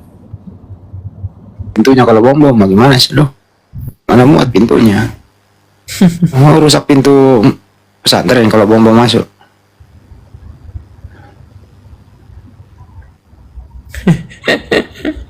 Ya.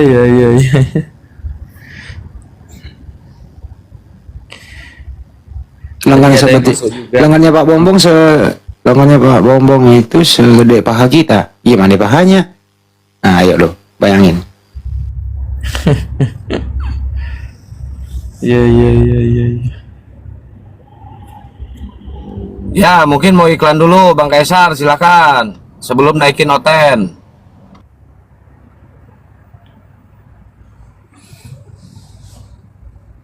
Assalamualaikum warahmatullahi wabarakatuh. Assalamualaikum.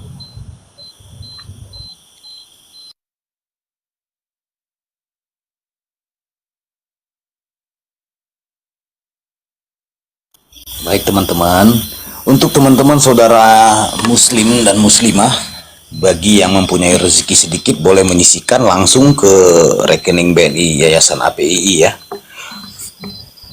Ada tertulis di KPR, kisah para reporter, kejadian kedatangan makhluk halus ngaku Tuhan, bilangan menyesatkan, pasal 1 pendustaan, butir 2 sales jualan.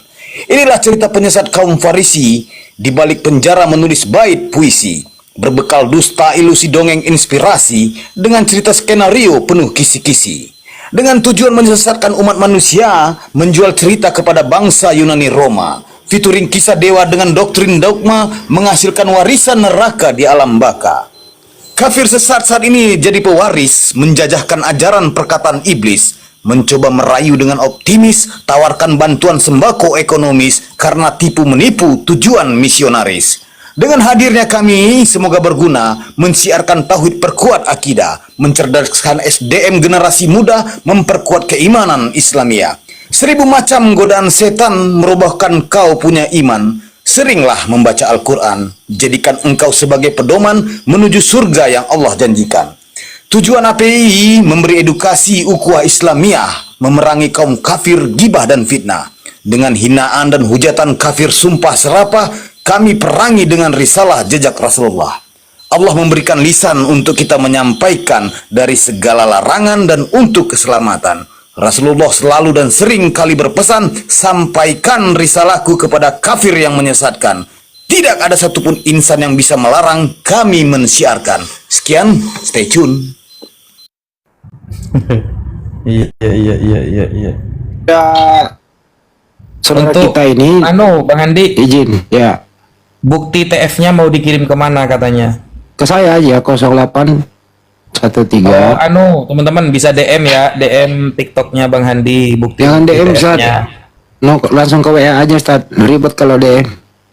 Nomor iya saya, udah, sebut. teman-teman di bawah nomor saya diketik dong. Ini ada Ustaz Wafi sama Bang Juma dan Ustaz Alif semuanya. Begitu ada tadi penonton juga setelah dia berdonasi, beliau juga melihat di situ banyak rumputnya, beliau menyumbangkan satu mesin rumput untuk membersihkan halaman. Oh, Masya Allah, Alhamdulillah. Nanti koordinasi sama tim di belakang ya Bang ya, gitu loh. Oh, lanjut lagi. Nomor WA-nya disebutin katanya Bang. Saya ketik aja ya. Dilihat di typingan ya teman-teman ya, itu diketik. Assalamualaikum warahmatullahi wabarakatuh. Waalaikumsalam warahmatullahi wabarakatuh.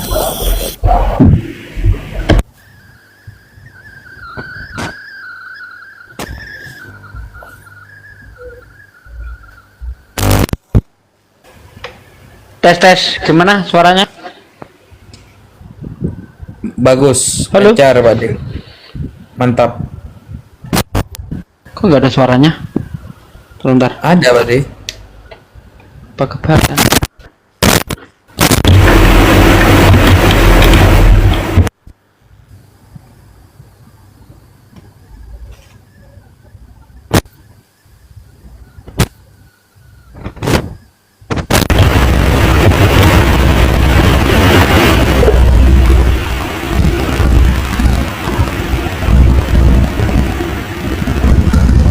Ini Kok nggak ada suaranya? Adik, buset kegedean Pak De itunya, kegedean. hilang suaranya. Masih. Suara Pak De ada kurang setia. Mentang-mentang apa itu namanya baru sih. Jadi harus dites dulu di luar arena. Gimana ya? Terlalu over.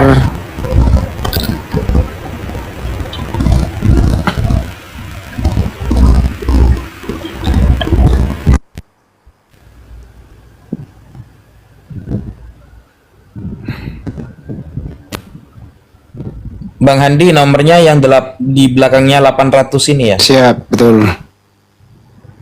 Oke. Tolong jangan telepon dulu ya teman-teman, ini lagi dipakai teleponnya ya, ngedit-ngedit nih. Saya asisten bendahara. Humas. Asisten bendahara nggak apa-apa malam ini. Seharusnya Bunda Rahma ini. Tapi nggak apa-apa. Saya memang udah terbiasa begini. Aku udah tahu salahnya, Ustaz.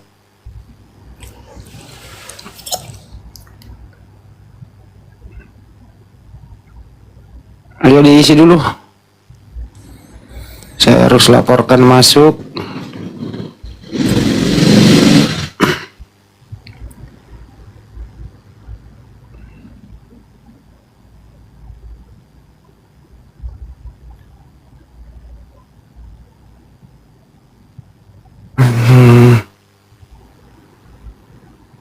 Jangan pada diam.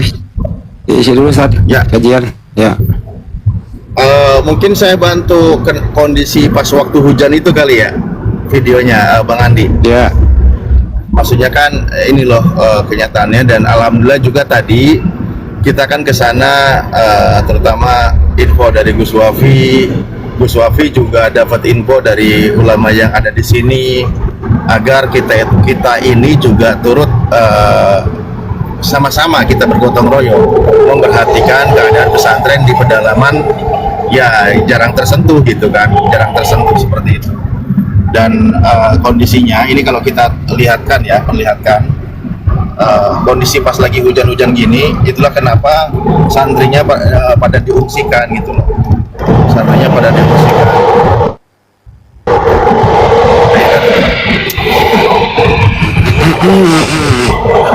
Nomornya Bang Handi yang belakangnya 800 teman-teman ya, jangan yang lain. Ada 2 Bang Handi. Ya 800 lebih cepat. Kalau yang 44499 punya antum juga? Iya, tapi itu agak 2 kali pindah gua. Kalau itu nggak masuk grup, dua kali pindah. Oke. Lanjut Ustaz Alif. Dibesarkan aja nih Ustaz Alif ini. Ya ini kondisi di area kan asrama ya, kondisi di area kamar mandi istilahnya kan ya, tempat MCK-nya. Nah ini video kiriman. Kalau ini bukan rekaman kita ya, dan kan ada beberapa asrama di sana itu. Nah ini tuh. Tuh. Kanan kiri pokok seluruhan Sama ya. Nah, sementara kurang jadi musim hujan seperti ini air itu pada masuk semua gitu. Saya ulang lagi ya, ini kesini. Nah ini banjir di dalam banjir motor hujan di dalam kami sekarang lagi meriksa mana bocor cangkrek tuh dan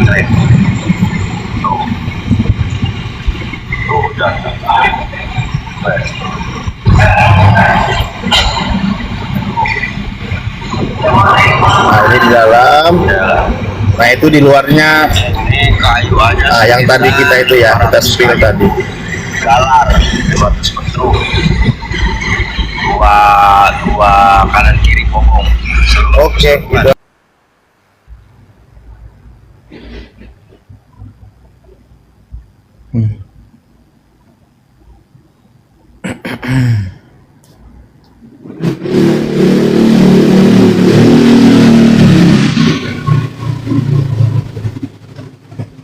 Ya TikTok maaf lah, TikTok kan nggak sengaja kalau barusan kesepil jalannya, maaf ya, jangan tiba-tiba kau Bennett aku ini akun baru sembuh tok ya.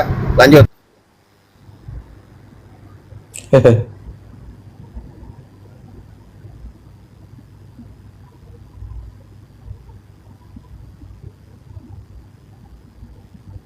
Oke, mungkin lanjut diskusi atau menyampaikan apa aja ini.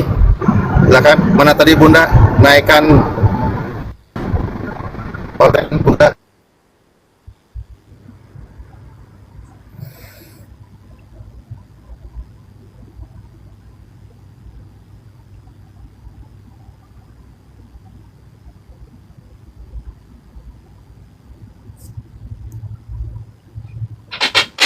Gila diperluin mana ini? Gua lagi sibuk bener ini. Lagi. Halo. Ya, Dit. Ya, biar saya kan. Ya, silakan, Ustaz. Juga. Oke. Mak Len. Waduh, gak ada suaranya ya. Gak ada orang. Ini Ntar. Banyak kali yang mau naik ini, weh.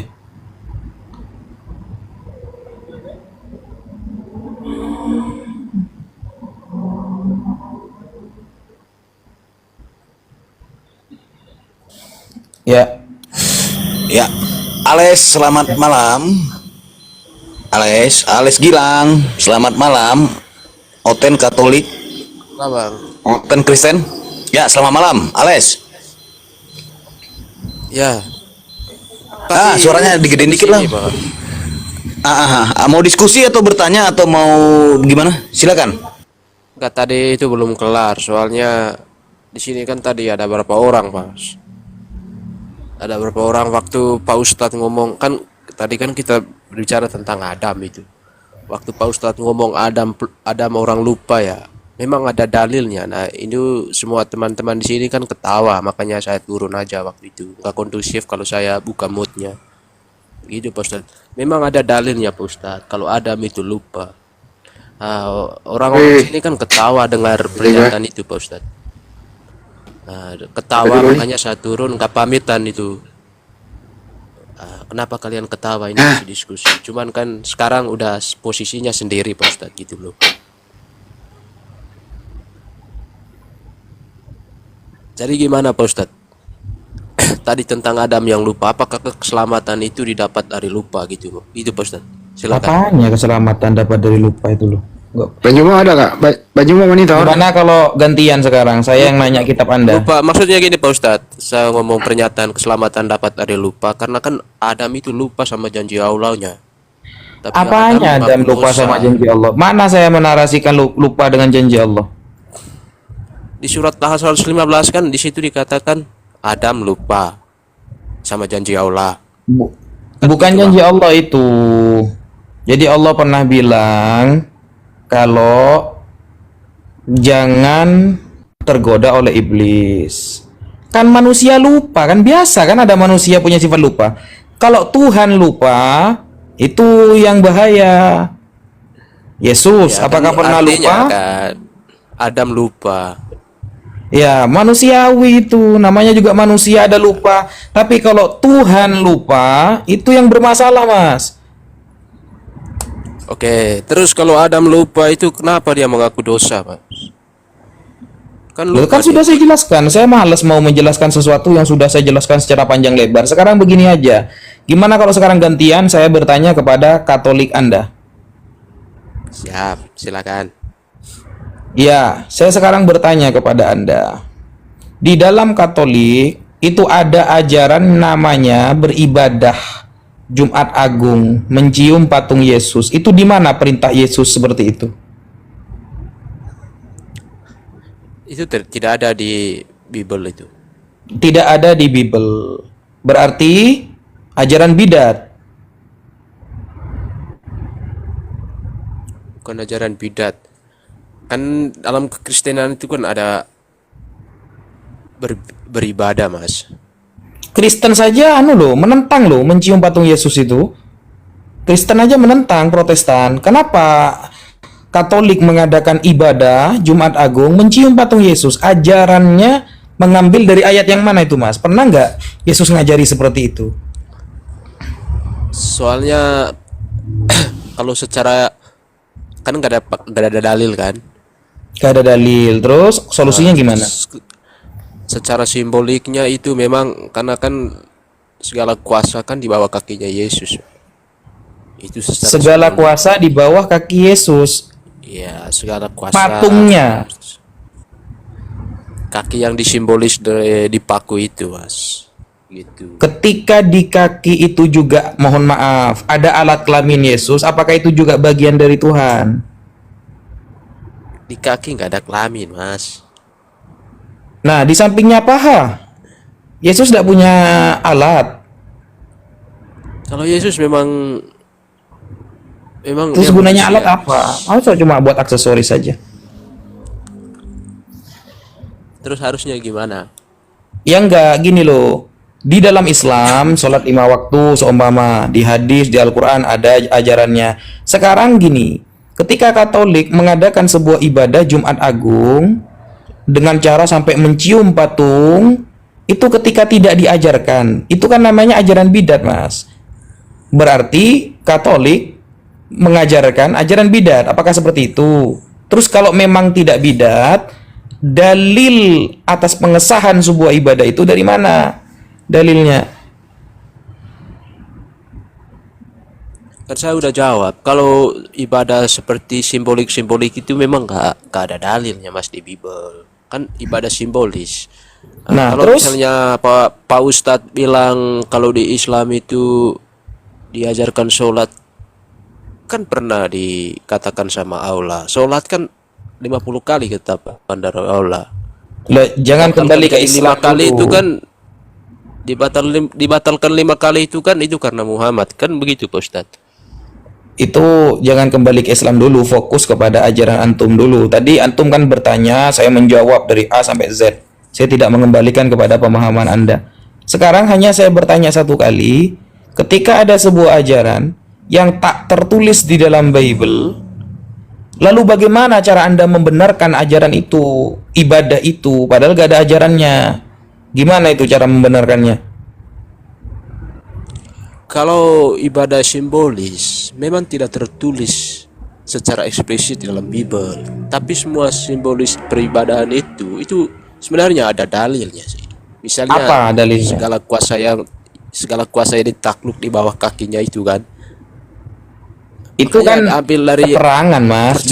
percikan ya makanya saya bilang Ustadz, kalau Pak Ustadz minta secara eksplisit memang nggak ada Pak Ustadz. Cuman ibadah simbolik itu kan, ibadah sakral kan memang ada Pak Ustadz. Cuman ibadah simbolik itu kan tetap Berarti gak ada yang ngajari ya, itu ya? di latar belakangi dengan Ya, berarti gak ada yang ngajari ya? ayat-ayat Bible.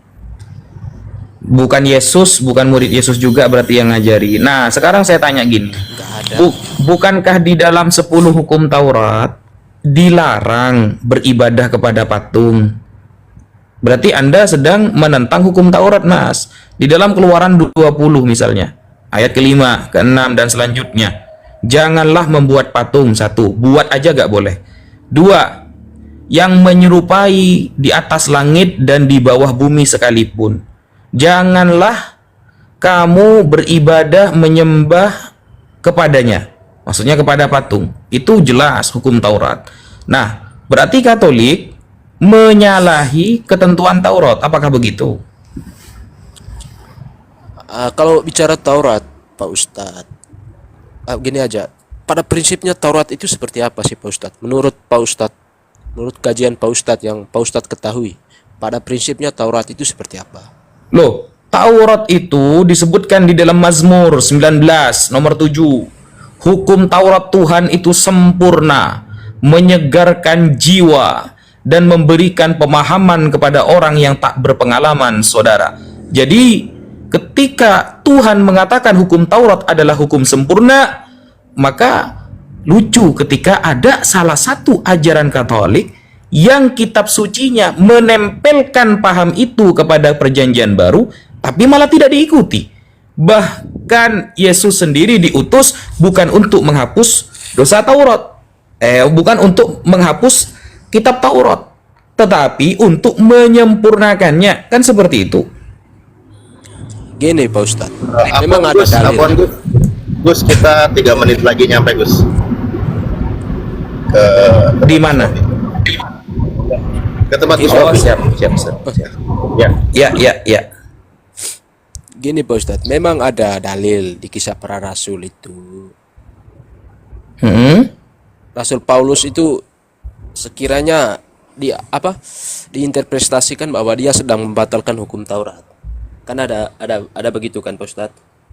Iya, terus? Karena pada prinsipnya Taurat itu, Mas, ditetapkan hukum-hukumnya hanya untuk Israel saja. Atau kalau kita ibaratkan kepada binatang, hanya untuk domba, bukan untuk anjing, bukan untuk serigala, hanya untuk domba saja. Hukum Taurat hanya untuk domba saja? Iya, ketetapannya itu, segala hukumnya itu ditetapkan kepada bangsa Israel, tidak berlaku di bangsa lain, Bang. Loh, bukannya Yesus dilambangkan sebagai domba? Kalau Yesus memang dia tidak mungkin membatalkan hukum Taurat untuk Yahudi, dan dia tidak mengajarkan hukum Taurat untuk anjing. Gitu loh, Mas. Enggak, Yesus kan dilambangkan sebagai domba. Sedangkan Taurat kata Yesus Anda memang untuk para domba. Ya, domba kan Israel, Bang. Yesus kan domba. Ya kan. Domba apa Yesus? Iya. Kalau Yesus memang di lain cerita, dia kan anak domba Allah. Maksudnya domba-domba yang saya maksud ini, domba-domba itu kan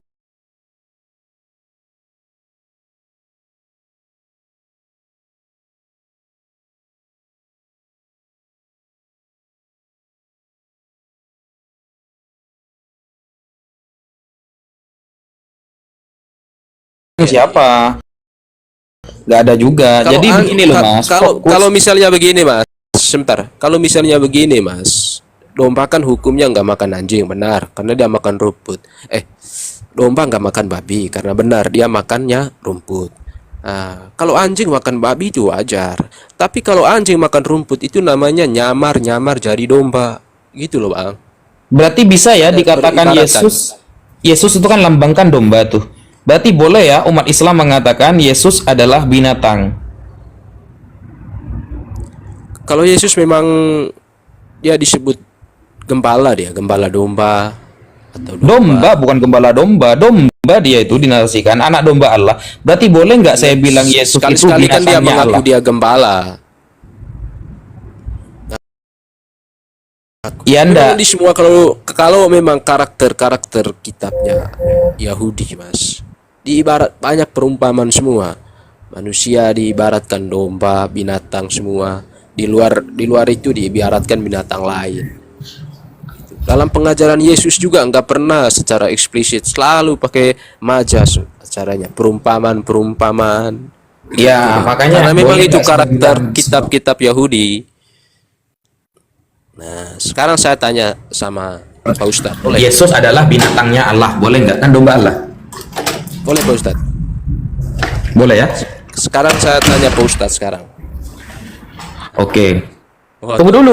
dulu. Saya ada yang kejanggalan Yes, nih, ya. Mas. Dan ini pertanyaan saya dari dulu yang enggak di awal kan belum dijawab sama Anda kan? Di awal Anda belum menjawab loh pertanyaan saya loh tentang pembolehan ibadah mencium kaki Yesus. Itu nggak dijawab sama kamu itu.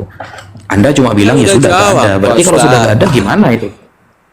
Saya sudah jawab. Kalau ibadah simbolik, Nah, memang secara eksplisit dalam Bible itu nggak ada tertulis secara harus cium. berarti banyak ya ibadah. Berarti banyak ya ibadah dari kalangan Katolik yang tidak berdasarkan ajaran dari Yesus, betul?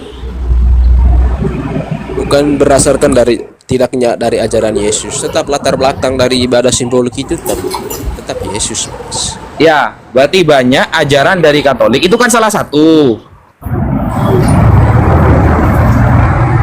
Terus Nah, salah satu lagi ajaran yang tak pernah diajarkan oleh Tuhan apa? Salah satunya Yesus disebut dengan domba. Sekarang saya tanya, Mas, dari mana aslinya Yesus itu bisa disebut dengan domba?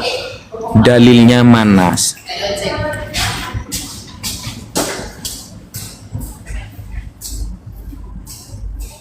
Gimana, Mas? kalau domba ini ya, Pak Ustadz kan sebutnya anak domba apa domba ini? Ya, kalau disebut anak domba berarti Bapak Allah domba juga. Keduanya binatang juga kan berarti. Kalau disebut domba ya terserah, berarti Yesusnya yang binatang kan begitu. Maksud saya Apa-apa kalau kita menggunakan istilah, nggak apa-apa kalau kita sebut. Iya, bangsa istilah itu kan Israel, mesti ada anak rujukannya, Mas. Mesti ada dalilnya kan istilah itu kan. Di mana dalilnya? Yesus kok bisa oleh Yohanes Pembaptis disebut domba? Apa kaitannya gitu? Bentar, saya carikan dulu dalil tentang domba itu. Oke, saya tunggu sampai Mas Dajjal keluar. Monggo. Sebenarnya gini Ustaz Rafi, kalau cocokologi saya kan ex ya. Saya mantan ya, bekas Katolik. Itu cocokologinya dikarenakan dia itu lahir di kandang domba. Tapi itu jadi bumerang juga. Kalau dipertanyakan dia lahir di domba, nggak ada juga ayatnya gitu. Jadi cocokologi aja semuanya gitu. Jadi yang pertanyaan tadi aku bantu Ales. Ales itu tidak termasuk ajaran Ekaristi Ales. Saya mantan Katolik Ales ya.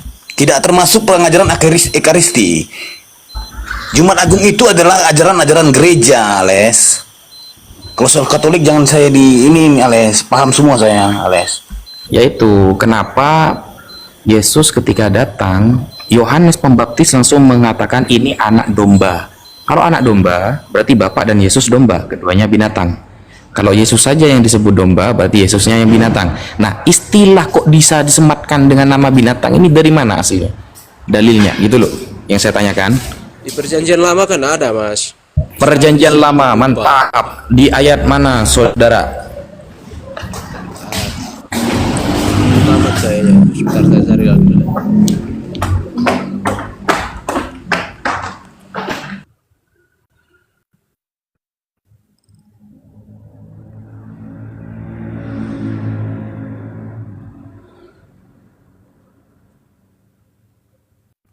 Mengapa Yesus disebut dengan domba? Dari mana asalnya itu? Mazmur 100 ayat 3, coba baca.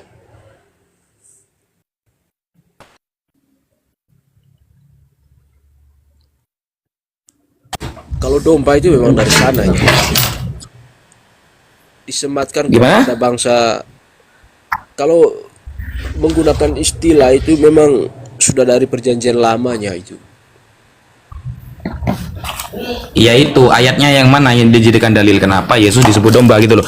Karena di perjanjian lama dombanya itu domba beneran. Gitu loh, untuk penebusan dosa itu domba beneran. Kenapa di perjanjian baru malah Tuhan yang dijadikan korban gitu loh. Jadi korban penebusan dosa kalau di dalam perjanjian lama itu dombanya domba beneran.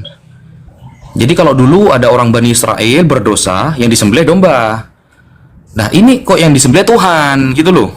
Kok pas beda level gitu. Yesus di perjanjian baru mengaku gembala, Mas. Bukan mengaku Oh berarti domba. salah berarti Yohanes Pembaptis ketika mengatakan dia domba. Iya, anak domba kan anak bapa dia, Mas. Yang bilang anaknya pohon pinang siapa? Ya iya maksudnya itu Iya. istilah domba. Dinarasikan. Istilah dombanya Saya itu bilang, dari makanya ayat saya mana? bilang begini Pak Ustadz. Masanya saya bilang begini Pak Ustadz. Umatnya Tuhan itu kan sering dinarasikan dalam perjanjian lama. Tuhan Allah, Tuhan Allah. Umatnya itu sering diibaratkan seperti domba. Gembalanya itu bapaknya. Makanya dikatakan Yesus kan menjadi anak ini, menjadi domba. Makanya dikatakan anak domba. Tapi pada saat dia di tengah-tengah bangsa Israel, kata saja ya. Saya dia transfer ya. mengaku gembala. Transfer aja guys. Oke. Itu Mas. Oke, saya lanjutkan dulu Mas Kaisar. Saya ini masih ada tamu. Ya baik, ya. Jadi begini Ales, kau tuh jangan malu membuka Yohanes 1:29. Langsung aja bilang loh, to the point. Ya karena ia memberikan dirinya sebagai korban penebusan bagi dosa-dosa dunia. Itu cocokologinya. Itu, kau harus paham di situ. Masa aku harus ajari juga? Bahkan di Yesaya 5:37 itu merujuk bahwasanya hamba yang menderita dalam kitab Yesaya digambarkan sebagai seekor domba. Jadi itu cocokologinya. Karena bangsa Israel itu, dengar dulu. Karena bangsa Israel itu untuk menebus dosa itu bahwasanya mengorbankan domba untuk menghapus dosa-dosa mereka, dosa kecil mereka. Cuman di sini ada konsep dari tua-tua, dari cerita yang lainnya bahwasanya ia akan memberikan dirinya sebagai korban penebusan bagi dosa-dosa dunia. Itu kenapa malu untuk menyebutkan itu? Jangan malu, Ales. Bukan malu, Bang Kaisar. Pertanyaannya Ya kenapa nggak ke situ jawabannya? Sebenarnya itu jawaban tepatnya. Kenapa dia disebut domba? Karena ia memberikan dirinya sebagai korban penebusan bagi dosa-dosa dunia. Itu jawaban tepatnya. Nggak usah mutar sana ke sini, enggak. ya udah terserah lah gak Mas. Ah. Saya belum selesai sama dia. Salve gitu dong jawabannya. Aku kasih sama dia. Iya, ada tamu, ada ini. Oh iya. Ada tamu. Kita diskusi ringan aja ya. Oke. Tadi kan Bang Kaisar kan belum ada itu waktu diskusi tentang konsep loh ya, bukan soal bagaimana peristiwa di dalam. Saya udah di bawah. Tadi kan saya udah di bawah itu. Sudah mendengar saya di bawah. Kalau gitu lanjut. Tadi kan begini, Bang.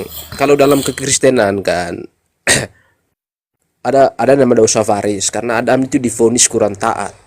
Ya.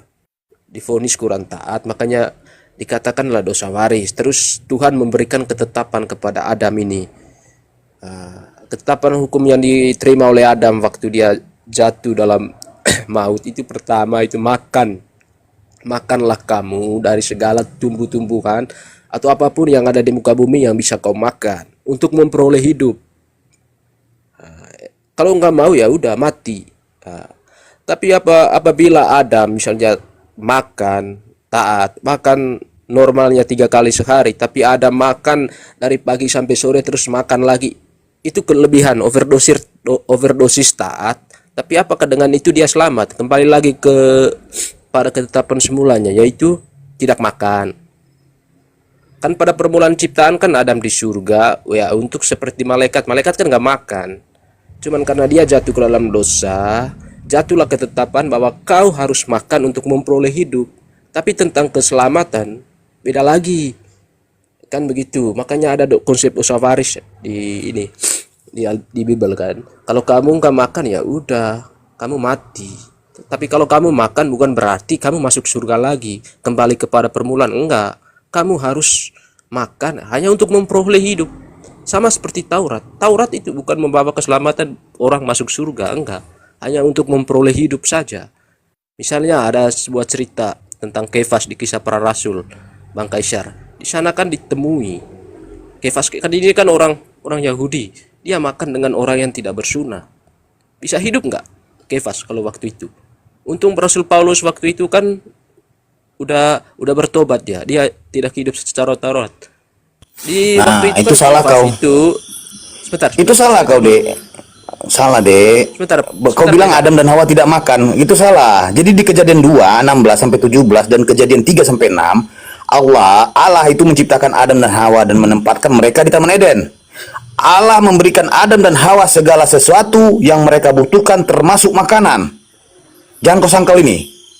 Allah memerintahkan Adam dan Hawa untuk tidak makan buah dari pohon pengetahuan tentang baik dan yang jahat. Makanya Allah sebelum memperingati Allah tidak boleh memakan pohon pengetahuan, di atasnya sudah diberikan Allah memberi Adam dan Hawa segala sesuatu yang mereka butuhkan termasuk makanan. Jangan diplesetin. Lanjut. Salah interpretasi kalau begitu. Kalau tafsirnya begitu, memang Pak Ustadz lagi, Bang Kaisar, memang di surga segala sesuatu diberikan kepada Adam termasuk makan. Tapi suara lu udah ketener ini. Tapi enggak makan juga. Tunggu dulu. Tetap hidup. Tadi kau bilang Adam dan Hawa di surga. Iya. Tunggu dulu, Adam dan Hawa di surga. Tunggu dulu, Les. Adam dan Hawa di surga. Kau percaya Adam dan Hawa itu di surga? Enggak. Hah? Tadi kau bilang nggak enak. Kau bilang tadi barusan di surga. Orang pendetanya yang ngomong Adam diciptakan di Irak kok. Kehidupan di Irak, setahu aku. Gini loh Bang Kaisar, kehidupan surga itu kan diartikan hidup kekal kan? Surga itu kan hidup kekal. Hidup kekal, oke. Kekal semua. Pada permulaan kan Adam ini kekal dia, Mas. Makan tidak makan di surga. Malaikat di surga. Malaikat juga makan. Bukan di Gini kita setujui dulu. Kita setujui dulu, Les. Taman Eden itu berada di mana? Ini harus kita setujui dulu berdua. Taman Eden di mana? Di bumi. Tadi kau bilang di surga. Surga itu dalam artian hidup kekal, Mang. Ya kan? Oh, hidup kekal. Apakah bumi semulanya kan tidak binasa dia. Ya kan? Tidak kiamat. Ini kan Oke, yang ada di surga itu selain Adam dan Hawa siapa aja? Surga itu misalnya surga itu saya ibaratkan kehidupan kekal. Semua yang bersifat kekal itu disebut surga lah. Ya, iya maksudku yang ada selain Adam dan Hawa. Calonnya apa saja? Selain Adam dan Hawa, ada siapa saja di makhluknya yang ada di surga itu siapa aja? Malaikat sama laskarnya. Iblis? Kalau iblis nggak di surga dia. Yang menggoda Adam dan Hawa siapa? Yang menggoda iblis lah. Lah, udahlah, Dek.